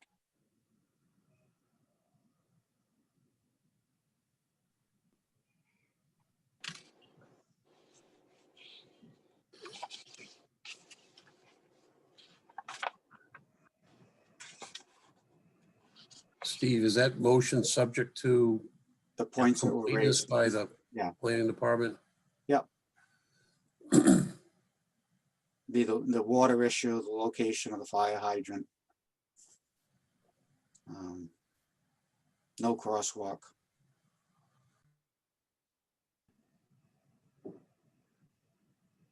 So again, I struggle with, the plan's still in flux to move it forward. We're moving it, or Steve's motion is to move it to the planning board for, Yeah, so John, what we're really doing at this phase is the conceptual master plan intent is the density, is the 12 unit density that fits on the site. Then they would move it to the planning board for, we'll say design. Okay, this is a schematic at best that shows that they can support the density of 12 units in 6 different buildings with associated infrastructure. but do we know that yet without the detailed drainage? I mean, I don't know how much, I just look at what footprint eats up, and that would be, my thought is, and Rich, correct me if I'm wrong, I mean, if that's a large area, does that mean they can't get the density that they're looking for? I mean, it could. The other issue, I don't know if it's been surveyed. It's been surveyed. I'm not. Rich, from an administrative standpoint, we have a first. Steve, would you be comfortable withdrawing your motion for a moment? Yep. Okay. Please note that Steve DeMasi withdrew his motion. Okay. And again, as we get into, I understand what everyone's saying, and Jay can weigh on this. Sometimes the administrative process that's laid out by the town is kind of a check the box scenario. So we're all used to having greater detail in making decisions with regards to conceptual master plan and density. But our regulations, a lot of things we're looking for are in the next step. And Jay, if you want to expand upon that, feel free. Yeah, I mean, Mr. Rosen has put together a plan, and the applicant is offering that the design works. So we are looking at this from a conceptual standpoint, not necessarily with confirmation that the proposed drainage areas are going to check out, that the houses are, the building footprints are going to be what they are, because they haven't gotten to that level of detail yet. That comes at the preliminary stage. Right now, we're looking to see if the components, if we've accounted for the components on the lot that make it feasible at a high level to do the project, and then vet the specifics and technical issues components later at the preliminary stage. I think Amy Goins went over this, maybe our last regular meeting. I can't remember the project at hand, but we were getting in, as she called, the weeds. We were getting down too fine of a detail for the master plan review. Steve, I believe that was one of my projects, and I believe what Amy advised the board, the same question came up that John just asked. And if the drainage is such, if we get vested master plan density and then the property cannot handle it from a drainage standpoint, then it would have to reduce the number of units. It doesn't mean that you're vested and you can build those units no matter what. You still have to comply with all the requirements. Yeah. Yes, that's my understanding. Again, the engineering side of the planner in me, I agree with Rich and John that, you know, it's tough making these conceptual master plans decision when we're inclined to ask for additional information, but we have that regulatory process that Steve's alluding to and Mr. Kenyon is alluding to. So, John, I tend to agree with you, but we have a regulatory process that guides us in a slightly different direction. Understood. Before we move on to further discussion, I want to just back up a little bit. John, you made a comment that you did not want to see a crosswalk mid-block. Correct. Is there a more preferred location where you'd want to see a crosswalk? I Well, only ask because at the last time this came up with the board, the planning board was appreciative of the fact of tying into an existing sidewalk on the other side of the street in lieu of construction of a new sidewalk on the west side. Correct, but again, there are warrants for crosswalks, and I don't know if I don't believe that a crosswalk in that location would meet the warrants that would support one. So my concern with crosswalks is that you're implying that it's a safe means of crossing the road rather than leaving it up to the pedestrian to use his or her judgment to cross the road. So if we don't, whether it's stop signs or crosswalks, if we don't meet warrants, we don't put them in.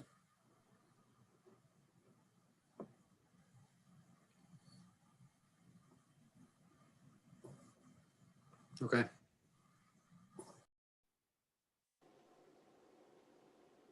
So perhaps the applicant is, for the next round, their engineer can look at do a warrant analysis based upon what the anticipated population of that project's going to be to try to determine if a crosswalk is in order or not. I don't believe it's going to meet the warrants. And generally, mid-block crossings aren't desirable. I mean, you want to have them at intersections, stop signs, things like that. It's just not very common. There is one on Main Street, and I'm surprised that it's even there. It's in a real odd spot, but it is at the corner of one of the streets there. But so just generally speaking, they're not always desirable mid-block. Yeah, that may reopen the discussion of that internal versus external sidewalk on those northern 3 buildings. Again, that can be vetted in further design. But I would agree with Rich and John about mid-block crosswalks. And I'm glad, John, that you are using the warrant system for crosswalks.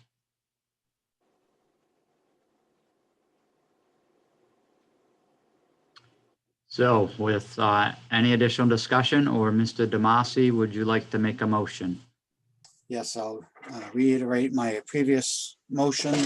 If Jay has ruled this complete, that we move it on to the planning board for review, master plan review. I have a motion. Do I hear a second?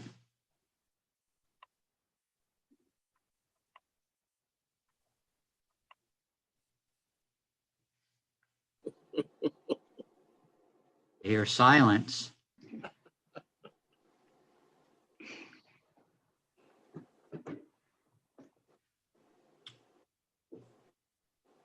I will second it so that we can bring it to a vote. My seconding of the motion does not elicit any yay or nay. So I'll do Yeah, any discussion? any discussion?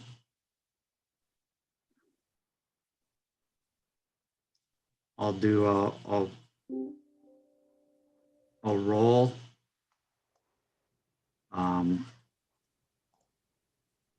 Just bear with me. I'm going to start with Jamie. Aye. We'll go to Rich. Aye, aye. We will go to John. Aye. We will go to Steve. Aye. And we will go to Mr. Rabbit. And I will say aye also. So motion passes. Thank you, everyone. Okay.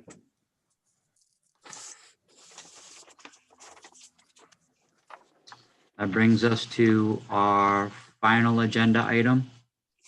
Item D, TRC advisory review. 3, major land development project, conceptual master plan, Wakefield Place cottages, request to construct 7 single-family residential structures and renovate an existing single-family residential structure and develop the remainder of the site with a private road/driveway, open space, parking, and landscaping. AP 57-1, lot 195, located at 93 Columbia Street. Scott Hallberg, owner applicant. I believe Scott was just on. And do we have anyone else? Yes, once again, I'm John Kenyon, attorney for the applicant, Scott Hallberg. This is easy for Jay because it's the same team. Scott's here along with Josh Rosen, the project engineer. Scott owns the property at 93 Columbia Street. It's in an R10 zoning district and it's just over an acre in size. There's an existing single-family residence on the property, which is serviced by public water and sewer. We're here today on the master plan application for a total of 10 residential dwelling units. They're proposing 7 new buildings, with 2 of them being 2-family and each unit containing 2 bedrooms. It's proposed as a cottage zoning development, which is often used in these areas for infill and where there's public utilities available. Under the cottage zoning principles, smaller lots would be created in exchange for smaller footprints and living area. The houses would be limited to a maximum height, I believe, of 18 to 25 feet and a total living area of between 1,200 and 1,240 square feet. 2 out of the 10 dwelling units would be designated as low to moderate income, which complies with the 20% required for inclusionary zoning. This was heard before the planning board on a pre-application back in April. At that time, it was a comprehensive permit. And we incorporated their suggestions into the new design. So at this time, I'd have Josh go over what's being proposed and then what changes we made in response to the planning board's concerns. Mr. Kenyon, Yes, and just for clarification, is this no longer a comp permit? my understanding is that this, as it is now, meets the zoning requirements. We don't have cottage regulations yet. True, but I believe it meets the, no, I'm sorry, I'm thinking of another project. It would still go under as a comprehensive permit. Thank you, because the application does not indicate that it's a comprehensive permit. So I was going to ask for clarification anyway. And when you indicated it was no longer a comp permit, I was wondering what had changed. Yep. Josh, are you there? Yes, I am. I actually maybe misunderstood that part. I thought that when we decided to make the revision where originally the site plan showed individual lots, we went to a land development situation that because our elements of the density and the rest of the design would meet the requirements, that we would no longer need that comprehensive permit. Is that not true? Not that I'm aware of. I mean, these are all on one lot, correct? Correct. Sure. Yeah. Hi, Jay. Scott Holberg, applicant. So we met, I believe it was you several months ago. We met in the office and in your office, and we talked about a village zoning, cottage zoning. And we went and looked it up and hired the architect, knowing that this cottage zoning was in the works. And this is designed to meet everything that was outlined in the proposed cottage zoning. Okay, so that cottage zoning ordinance has not been adopted, is not in place.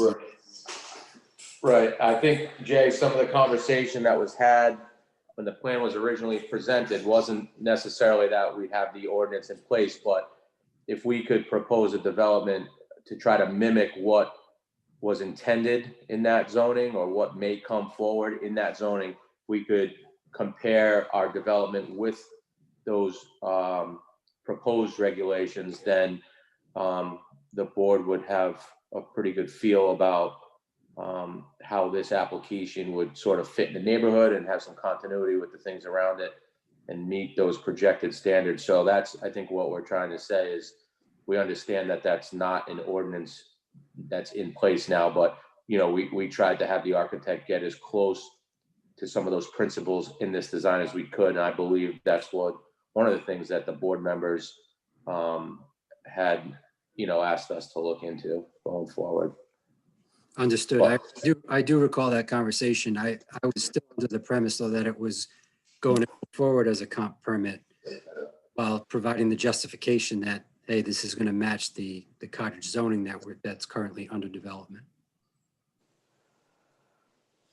Okay.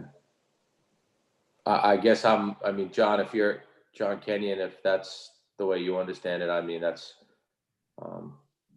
that's fine with me. We'll just have to maybe amend that application accordingly to reflect the comp permit.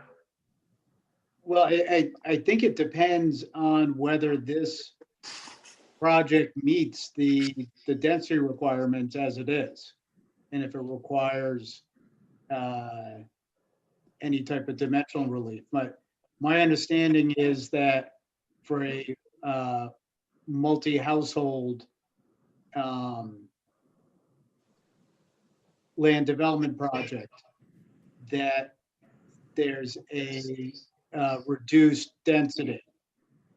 And it's 15,000 for the first 2 dwelling units and 5,000 for each additional. So I believe you've designed it so it meets the density requirements, right, Josh? Correct.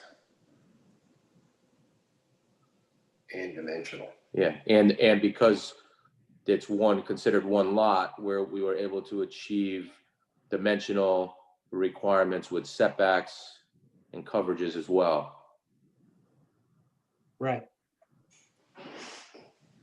So maybe that's more of where I was confused or thinking that we wouldn't need to be a comprehensive permit.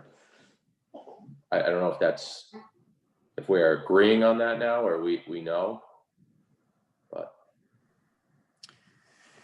I would just add that I was under the impression that this was going to be a permit from its conception.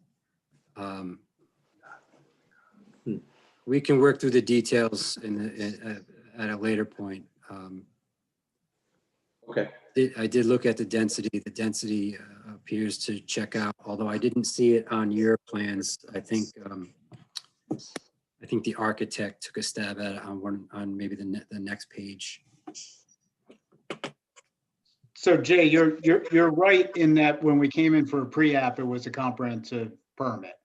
Mhm. And I believe afterwards, me, you and Scott met and I thought came up with the idea that we could do it without having to do a comprehensive permit because there seemed to be some response from the neighbors that prefer not to see a comprehensive permit. Okay. And you're going forward under the premise that it's a multi-household land development project? Yes, that's my understanding. And what's the difference between this one and the last one in regards to the definition?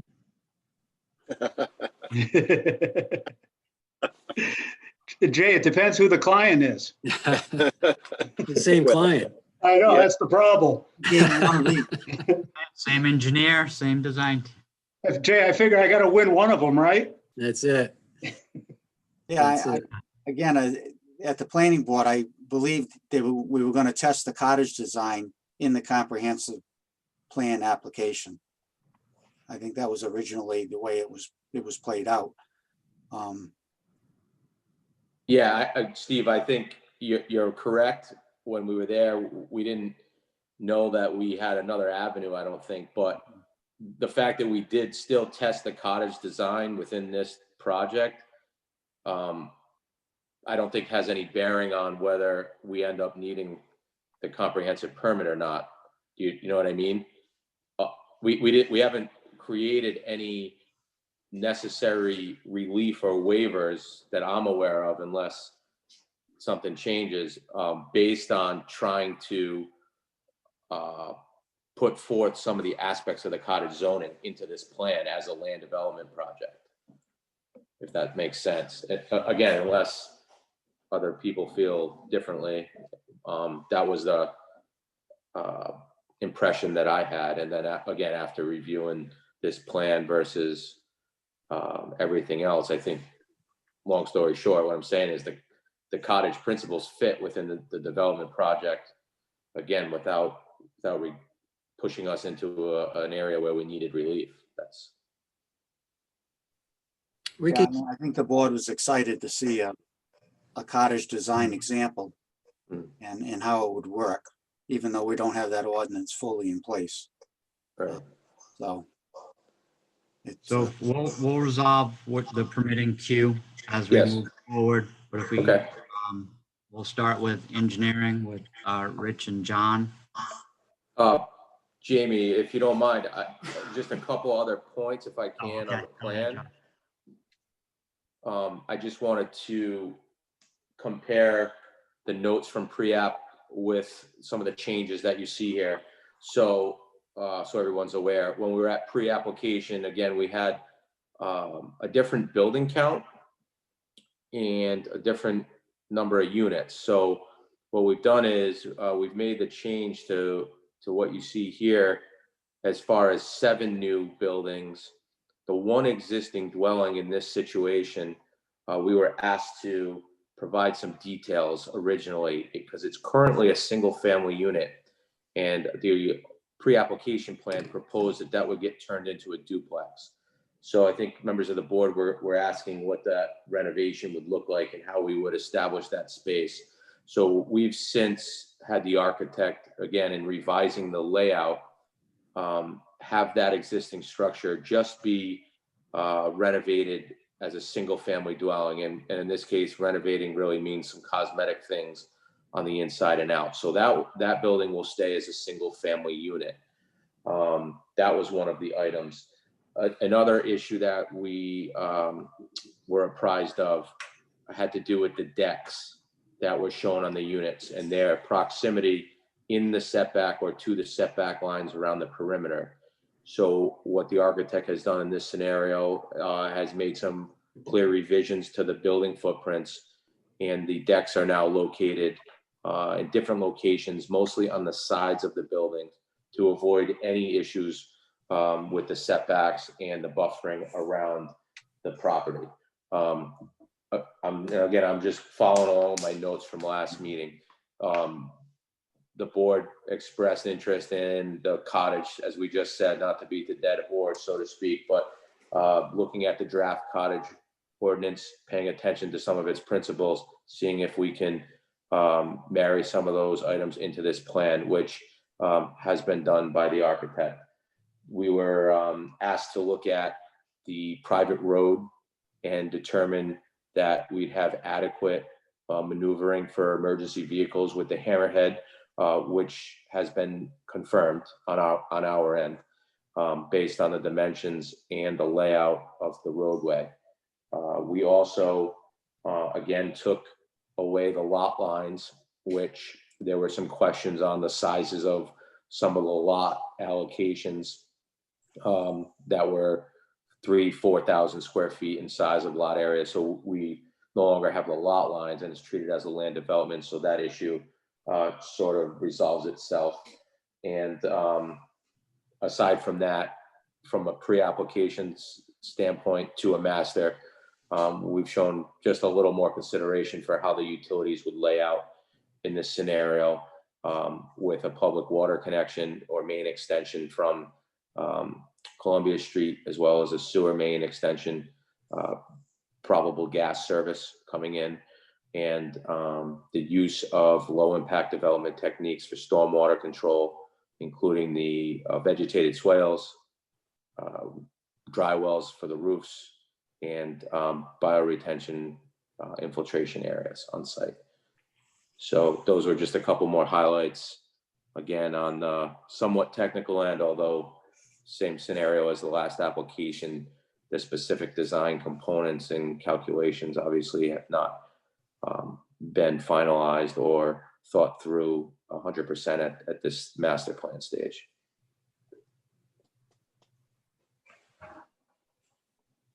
To Rich and John.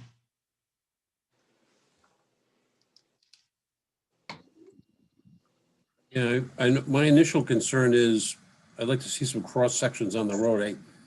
There's a lot going on in utilities in a pretty narrow space. I'm worried about separation between the various utilities. Yeah, we can do that, John. I mean, we have 18-foot roadway. We have a water and sewer. We know they've got to be a minimum of 10 feet apart. And then aside from that, gas and electric. But because we're doing sheet runoff without curbing for drainage, we're sort of creating some space back in the corridor that, I agree, normally with an 18-foot roadway with all of the utilities, including storm, would be challenging. But we tried to use the drainage as a way to eliminate that infrastructure, allow for more space for the other utilities. But we can certainly develop a typical cross section. Yeah, again, even without the drainage, it's gas, telemetry, electric, water, sewer. It's tight. I don't know if you're going to fit it or not. And be cautious that if you're using swales for infiltration, I'm not sure how that's treated against the water line and whether you're required separation. I think there is, but you're calling for, I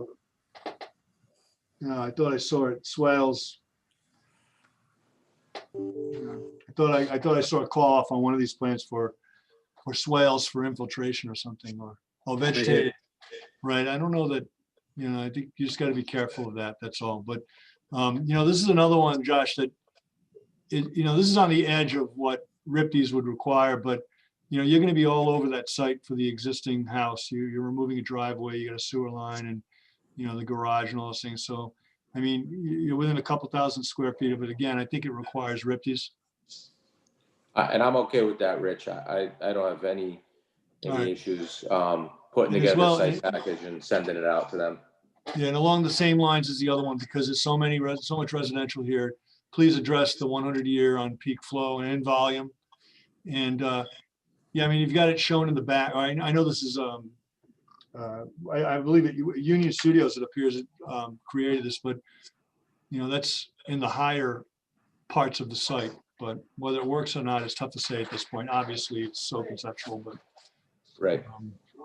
but anyways, that's all I got to say.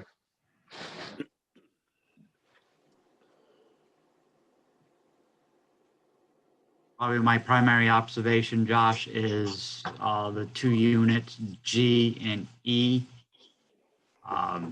Unless you got a Mini Cooper, you're probably not gonna meet the turning template to back that car out and then turn down the main drive aisle in Okay. that cross section for the road.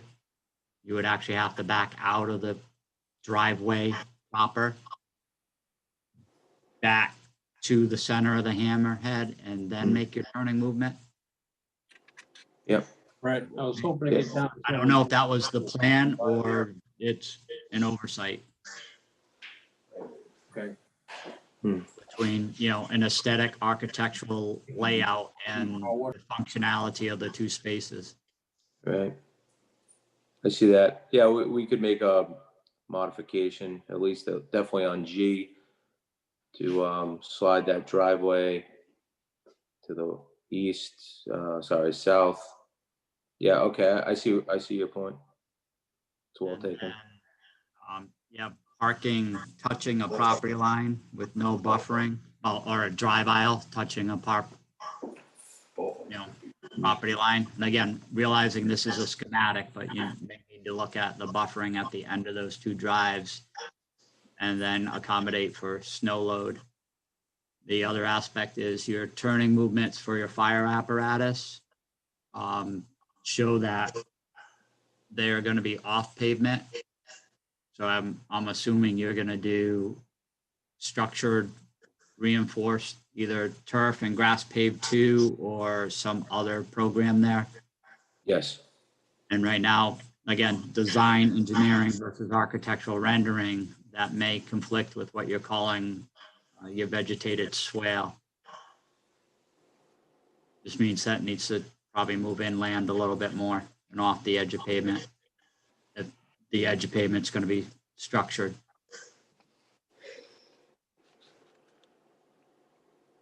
Okay. Understood. Otherwise, you meet a lot of the components that are contained in the newer version of the cottage regulations.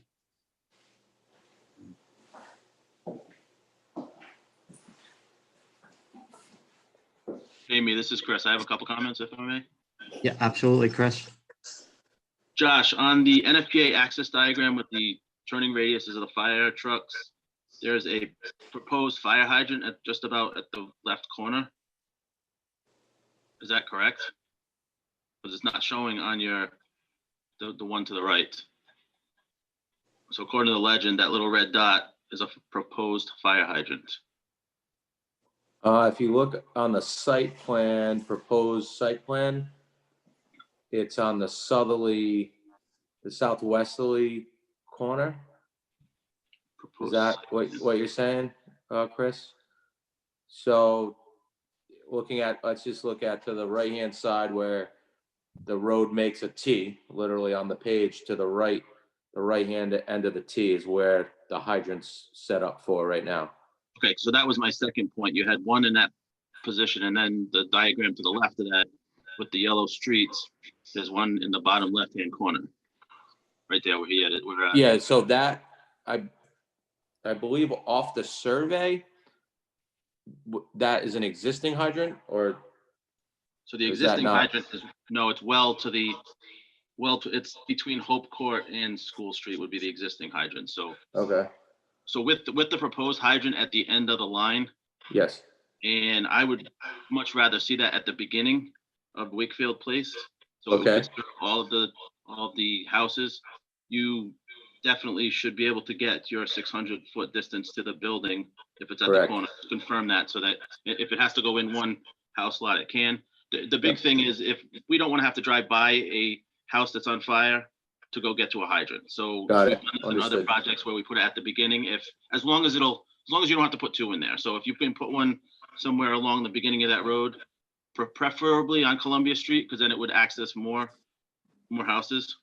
I just don't have any dimensions other than that your lots, the lot size is like 330 by 140 or something. Yes, so that's the total lot depth, Chris, is about 330 feet from Columbia to the rear property.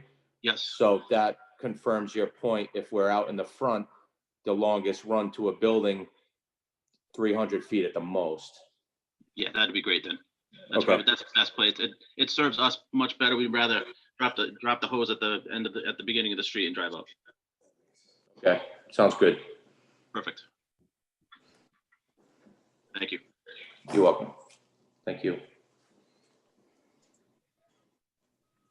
Josh, at conceptual, you were showing some parking in that end of that hammerhead. I think you were showing 3 parking spaces, so you've eliminated those.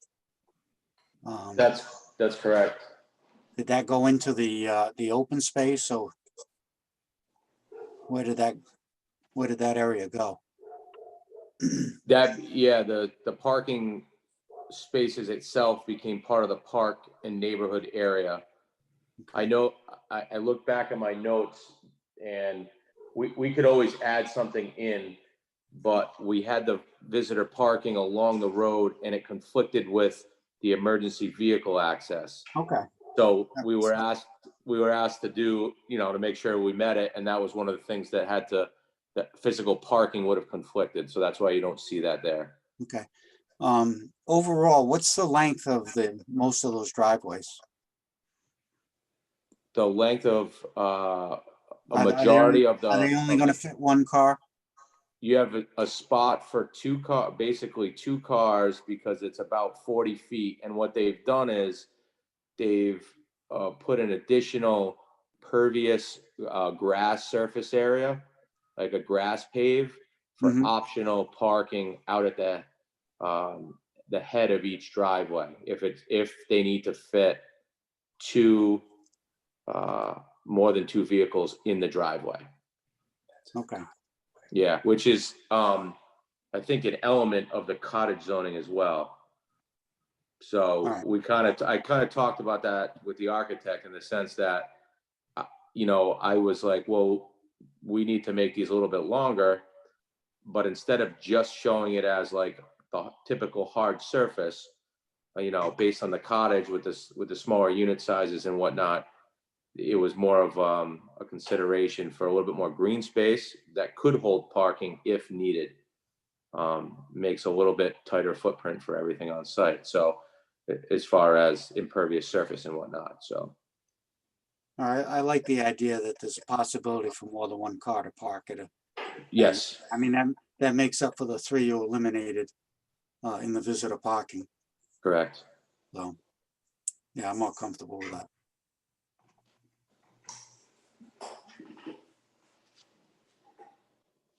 Jamie, I have one other thing. It's Chris. Go ahead, Chris.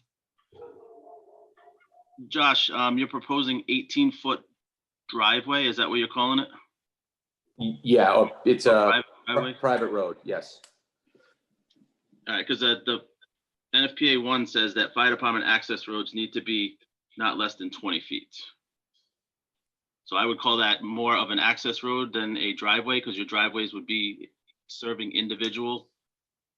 You certainly can call it a private road and not be a town road and not have to conform to the town road specifications. But I don't see anything in NFPA where you can have anything less than 20 feet for a fire department access road. Okay.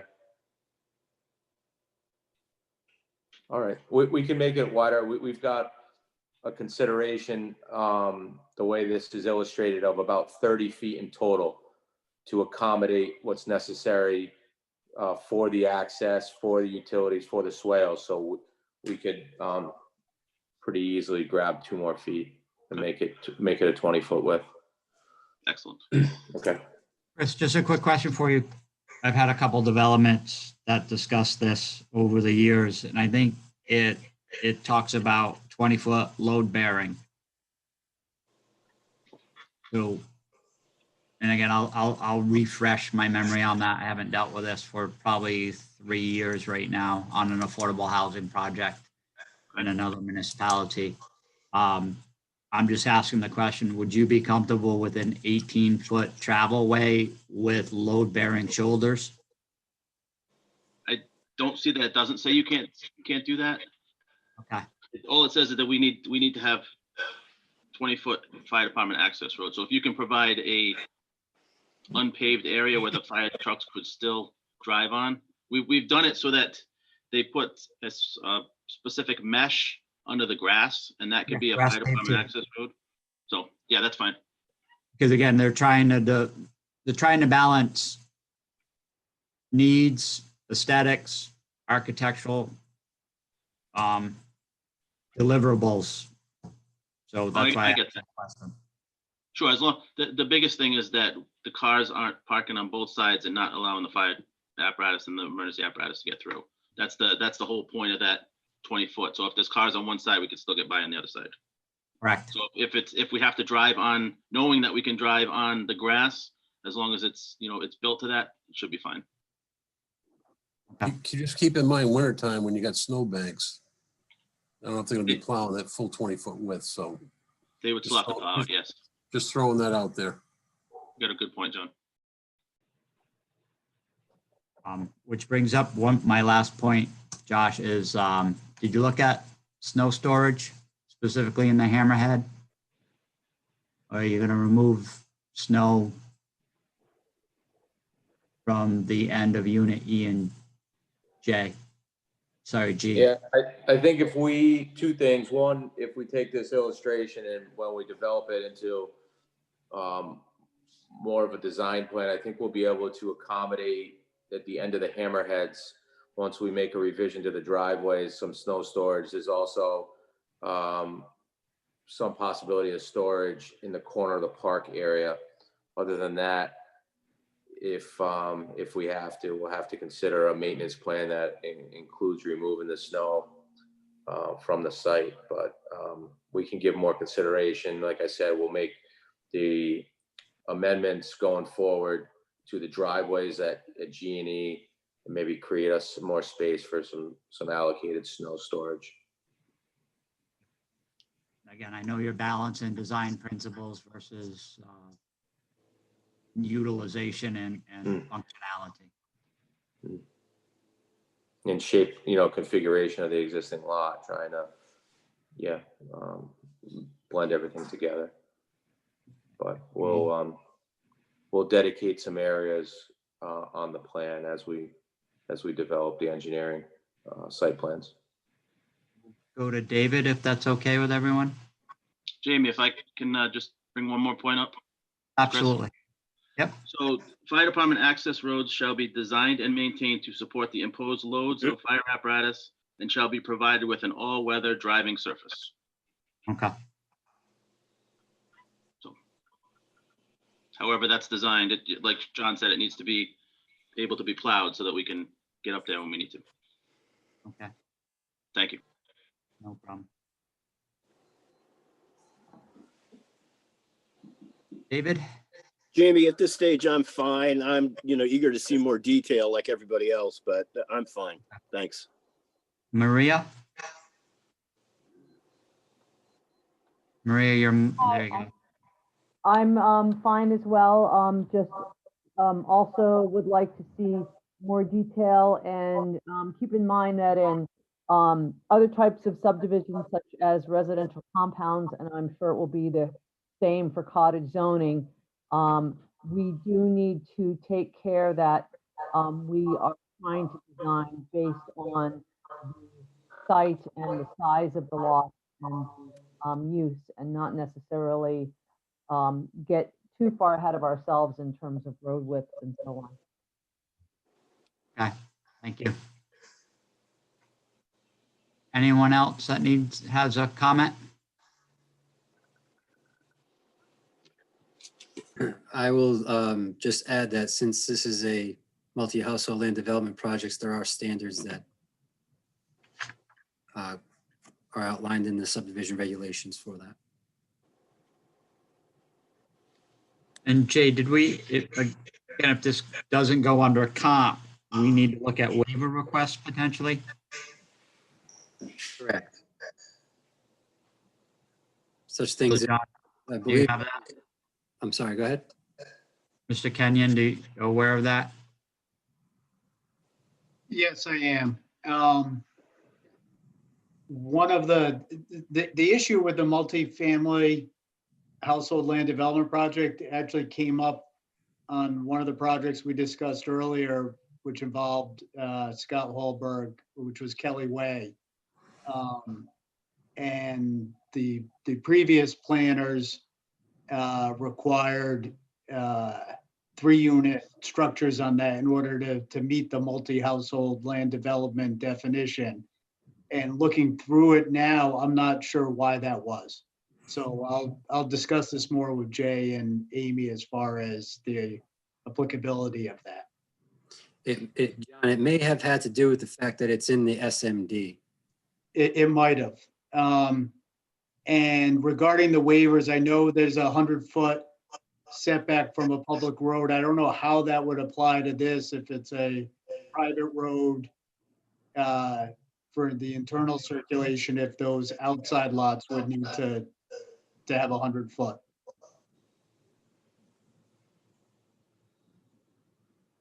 I'm going to attempt to quickly summarize everything. I think I have 8 items right now.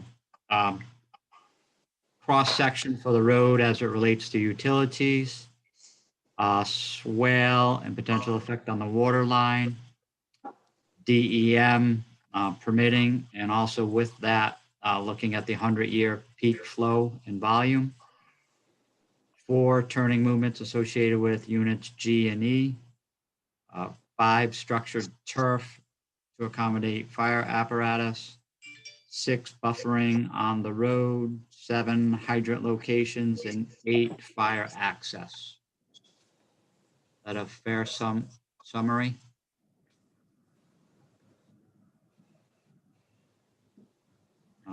With that, I would entertain a motion. I had one quick question, comment.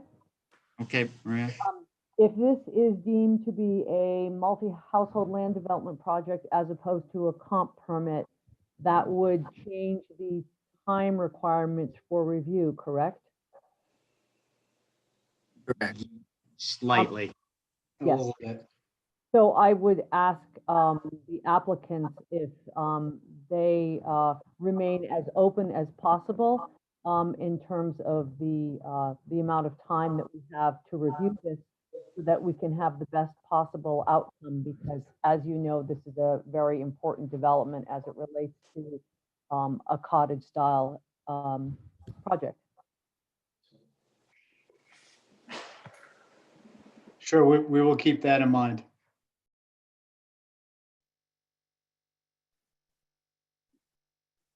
Does anyone have a motion?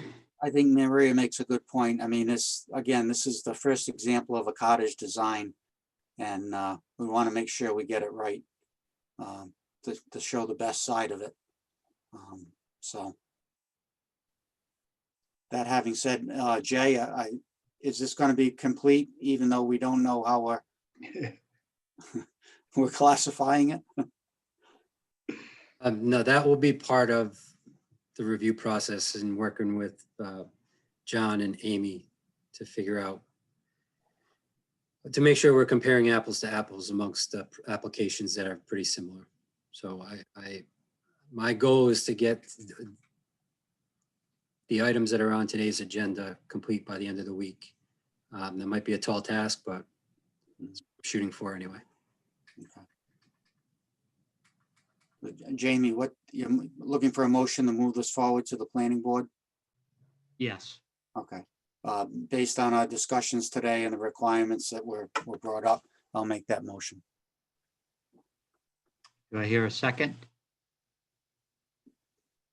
I'll second that. Thanks, Rich. Any discussion? Hearing none? Just for clarification, it's going to be subject to certificate of completeness by Jay, is that correct? Yeah, all of these apps are, John. Okay. It's a required step. It cannot move forward under the regulations without that certificate. Triggers a host of timeframes. All in favor? I, Aye. Any opposed? Abstentions? Motion carries. Great. Thank you, everyone. Okay. And thank you, everyone, for your patience today. Thank you, guys. Appreciate it. Almost tonight. It's almost tonight. Okay, we got a couple hours. We have another one. Right. Maria and Steve, we'll see you in a few hours. For sure. Again, thank you for everyone's participation. Chris, thank you. You're welcome. Thanks. Have a good day. All right. Bye.